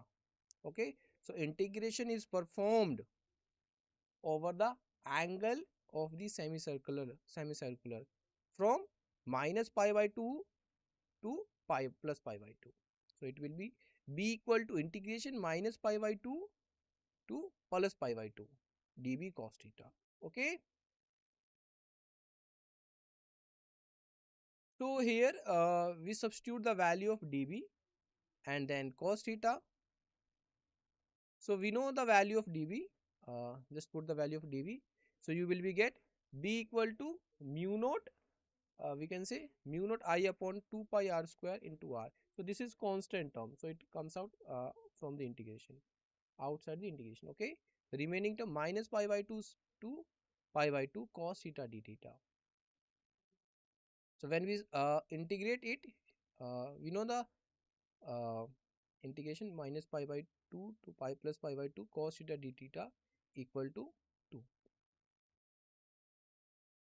So when we integrate it, you will be get b equal to mu naught I upon pi square into r. So look at here. So the we know this is the important term. So the integration of minus pi by 2 to plus pi by 2 cos theta d theta equal to 2.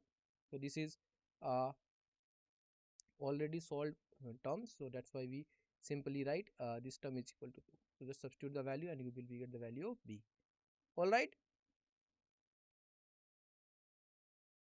Next question. Two coaxial solenoids of different radii carrying current I in the same direction. Let F1 be the magnetic force on the inner solenoid due to the outer one, and F2 be the magnetic force on the outer solenoid due to the inner one. Okay, then what will be the uh, correct one option? So given option A, F1 equal to F2 equal to 0. Option B, F1 is radially inwards and F2 is radially outwards. Option C, F1 is radially inwards and F2 equal to 0. And option D, F1 is radially outwards and F2 is equal to 0. Okay.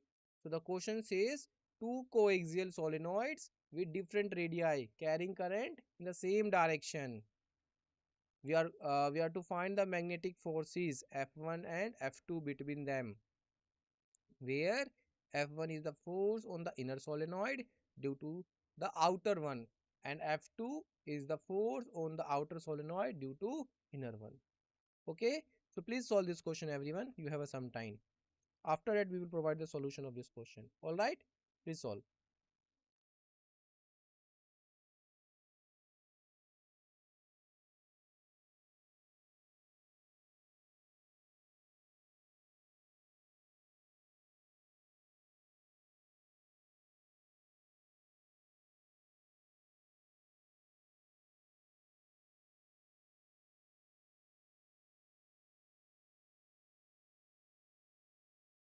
Which one is correct?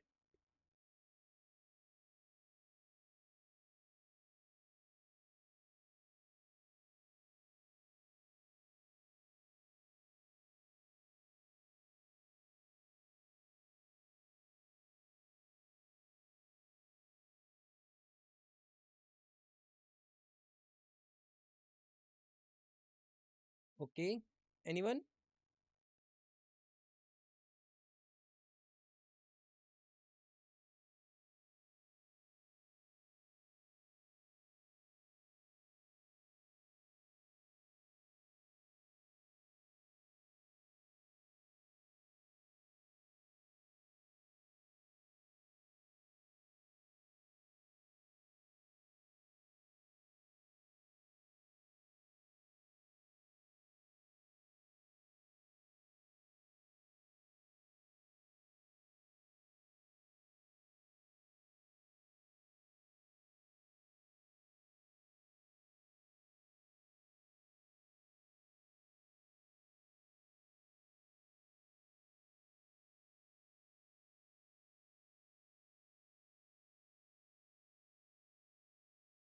Okay, good.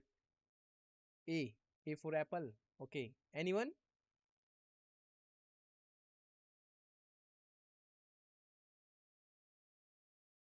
Varsha, Karthik?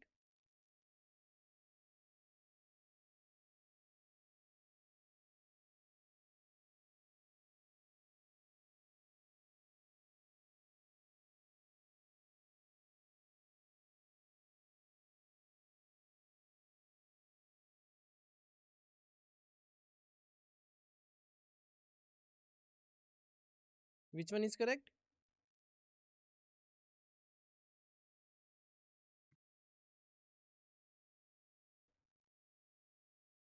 So the correct option is A. Okay, F1 equal to F2 equal to 0. All right, everyone.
Let's see the correct solution. Okay. So, uh, to solve this question, initially we consider two solenoids, okay, that are too long, okay, and cylindrical coils placed one inside the other, okay. So they are placed like a sharing the same axis, okay. The inner solenoid, that is primary solenoid, creates a magnetic field when current flows through it. Okay. So this field passes through the outer solenoid, that is we can say secondary solenoid, that inducing a current in it through electromagnetic induction. So when two solenoids are placed closed to each other, the magnetic field produced by one solenoid at the center of the other can be treated as constant. And due to symmetry, listen carefully, due to symmetry, the magnetic forces on the upper and lower parts of a solenoid are equal in magnitude, okay, but their direction in opposite. The direction should be opposite.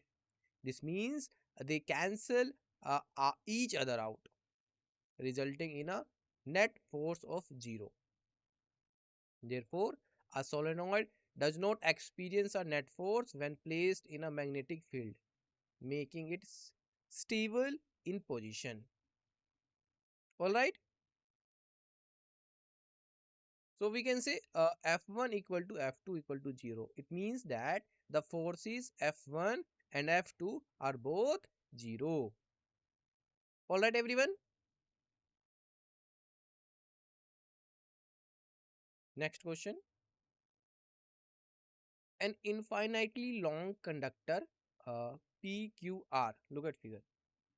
P PQR. Okay, is bent to form a right angle as shown in the figure, and a current I flows through PQR. Okay, the magnetic field due to this current at the point M is H1. Now another infinitely long straight conductor QS is connected at Q, so that the current is I by 2, it means half, in QR as well as in QS. So the current in PQ remaining unchanged. Okay, the magnetic field at M is now H2. So we have to find out the ratio H1 ratio H2 is given by what. Alright. So we need to find the ratio H1 ratio H2, where H2 is the new magnetic field at M. Alright. Given options: option A 1 by 2, option B 1, option C 2 by 3, and option D 2. So which option is correct, students? Please solve this question. You have some time. Please solve.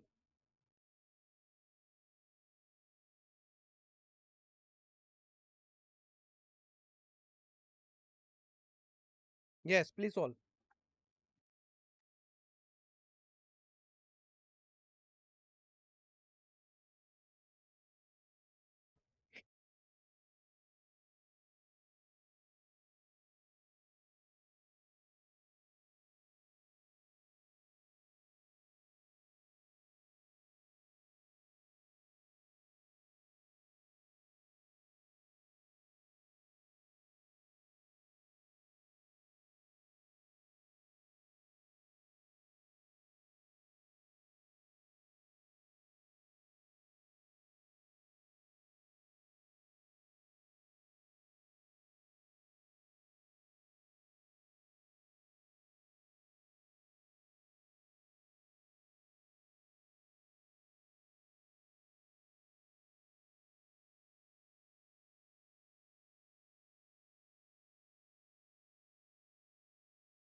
Which one is correct?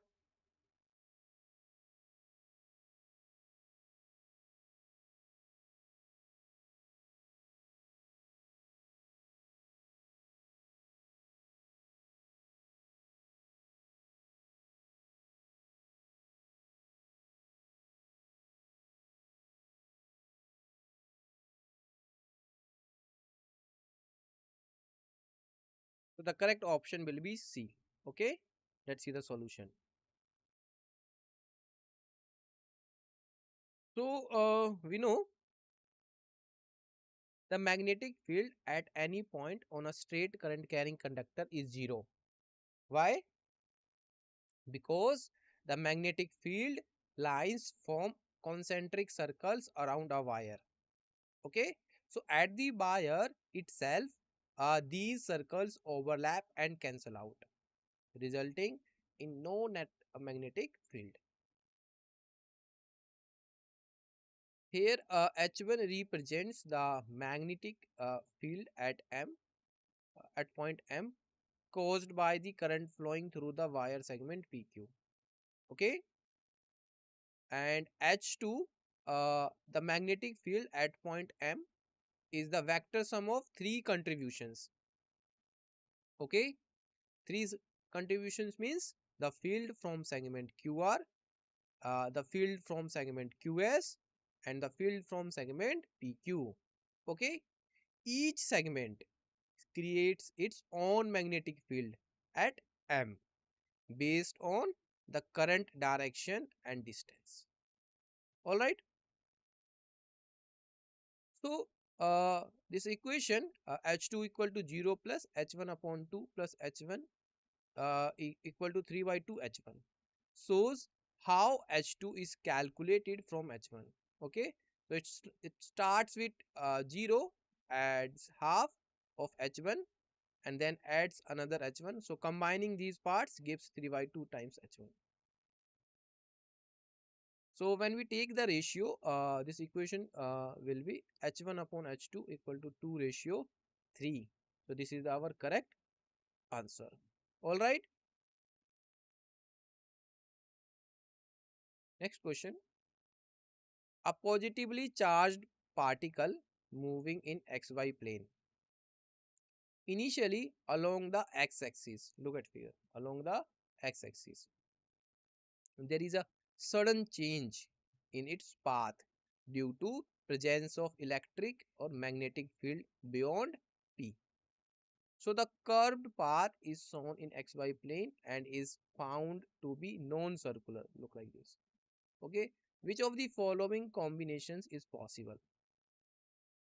So here, let's understand this question properly. A positively charged particle was moving along x-axis in xy plane. Its path suddenly changed due to the electric or magnetic fields present beyond point P, according to question. Okay, so the new path is curved and lies in the xy plane, but it is not circular. All right, we need to determine which combination of electric and magnetic fields could cause this type of curve, non-circular motion. Okay, so given options: option A equal to 0, B equal to B I cap plus C cap. Option B, uh, E equal to A I cap, B equal to C K cap plus A I cap. And option C equal to 0, B equal to C J cap plus B K cap. And option D equal to A I cap, B equal to C K cap plus B J cap. So which option is correct? You have to solve correct one. Find out the correct one. Okay. Please solve this question, everyone. Okay, B option, Rathod. Anyone? Yes, good. Good, Rathod. Please solve this question. You have some time. Which one is correct?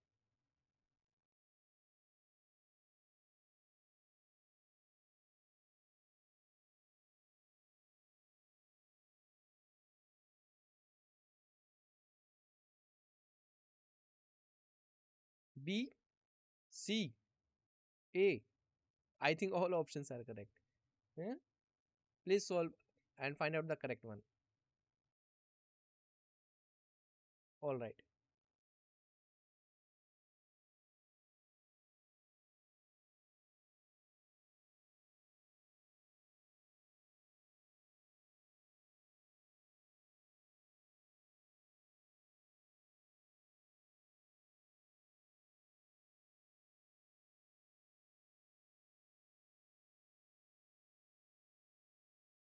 Which one is correct?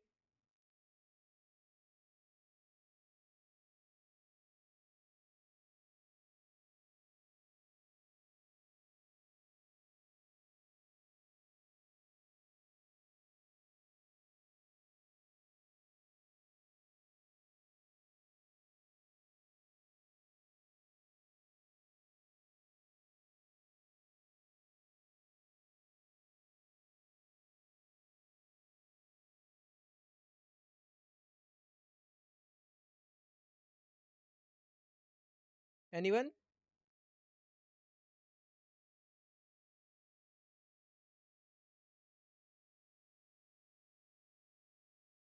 Okay. Varsha?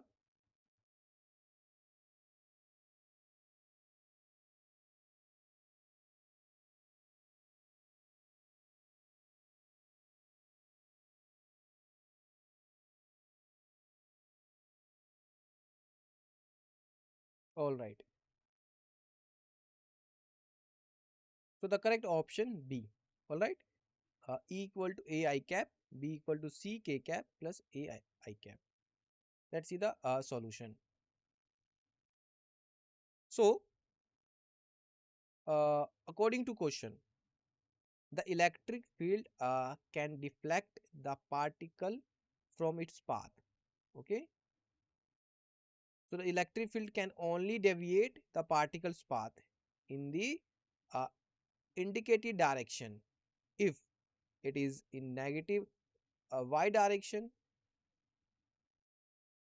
Okay, so since this is a positively charged particle, so the electric field can alter its direction as shown.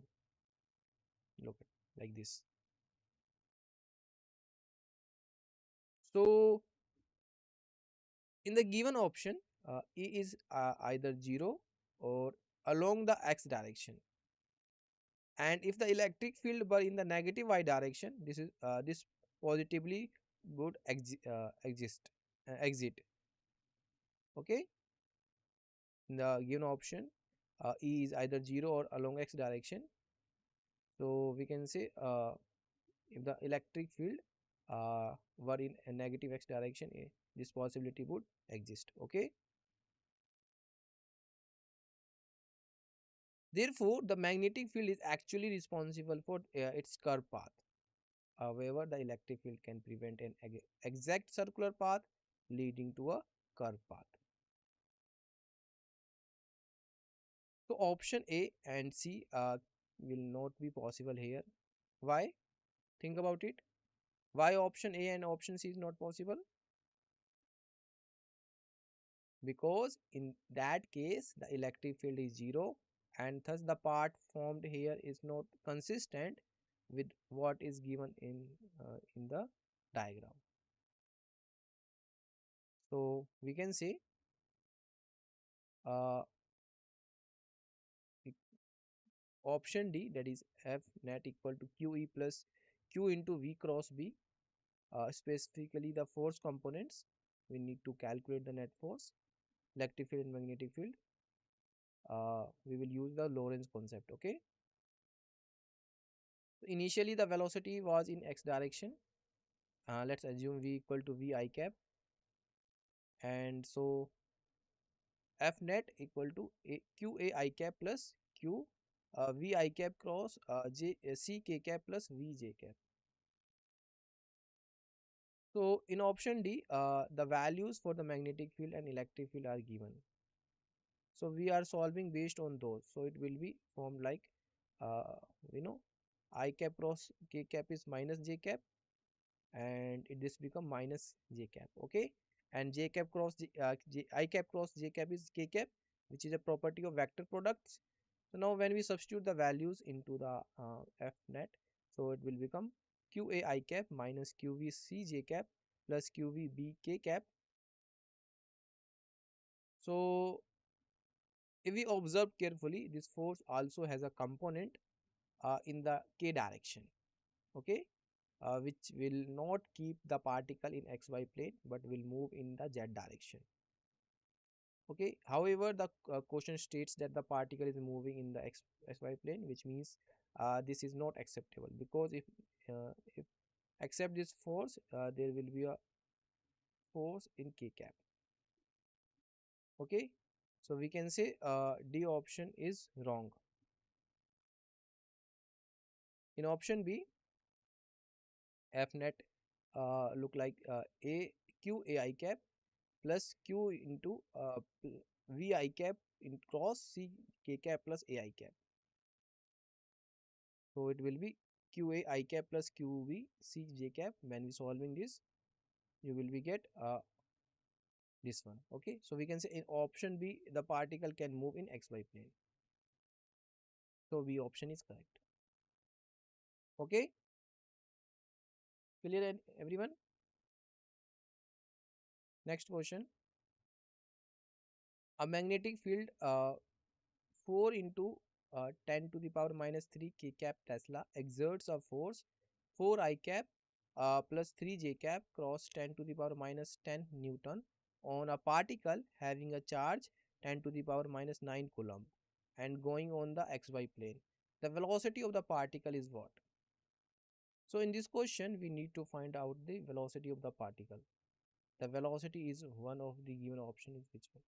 The option A minus 75 I cap plus 100 j cap.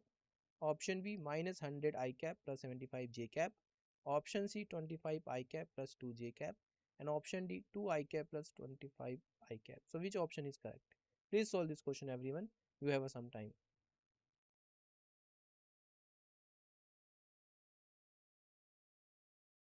Which one is correct? Velocity of the particle.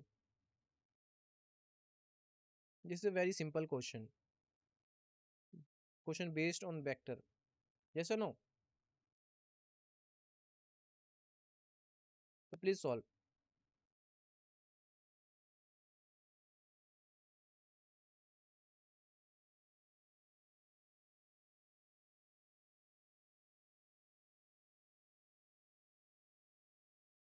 Which one is correct?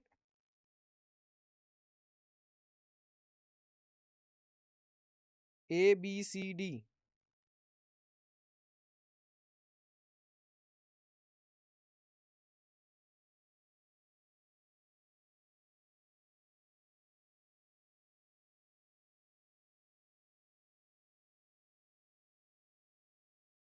Which one is correct?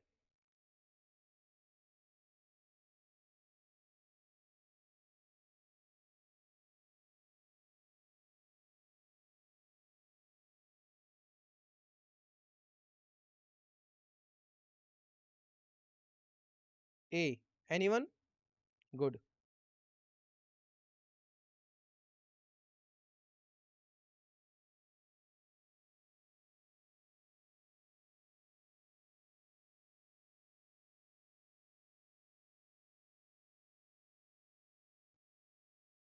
Okay. Varsha, VK.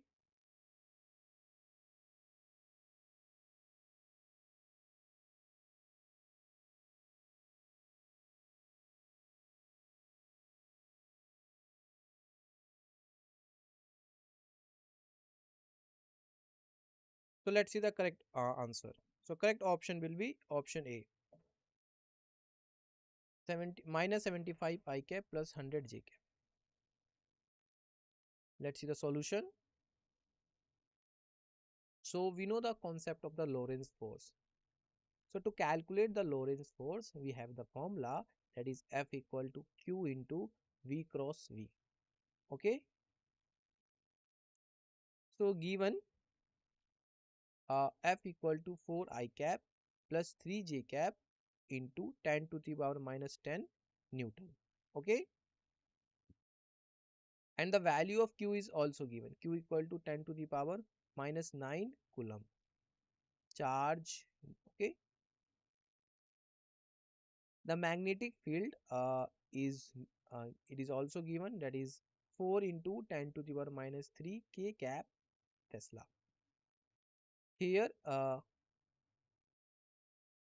K cap does not mean kilo, but rather the K direction. This means the magnetic field is in the K direction.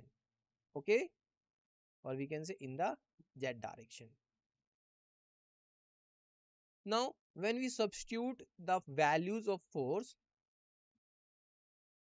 so it will be we can say 4 I cap plus 3 j cap into 10 to the power minus 10 equal to 10 to the power minus 9 into uh, A I cap plus B j cap cross 4 into 10 to the power minus 3. Alright. So when we solving this, you will be get A equal to minus 75, B equal to 100. It means what? It means V, velocity equal to minus 75 I cap plus 100 J cap. All right,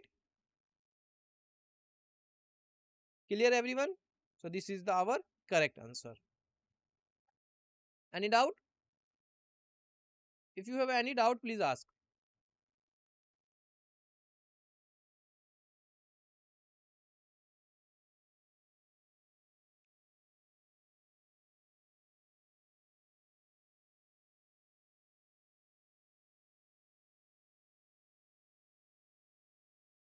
Yes, Varsha, VK, Karthik. Any doubt here? Rathod, you have any doubt?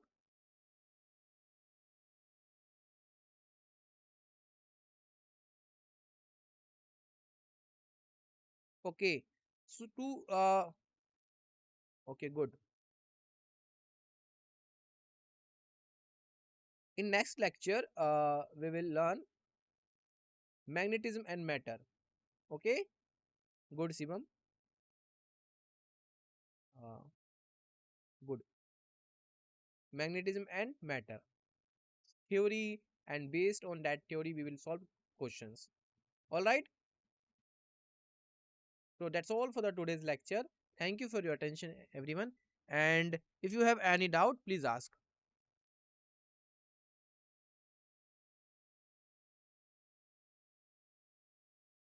Clear?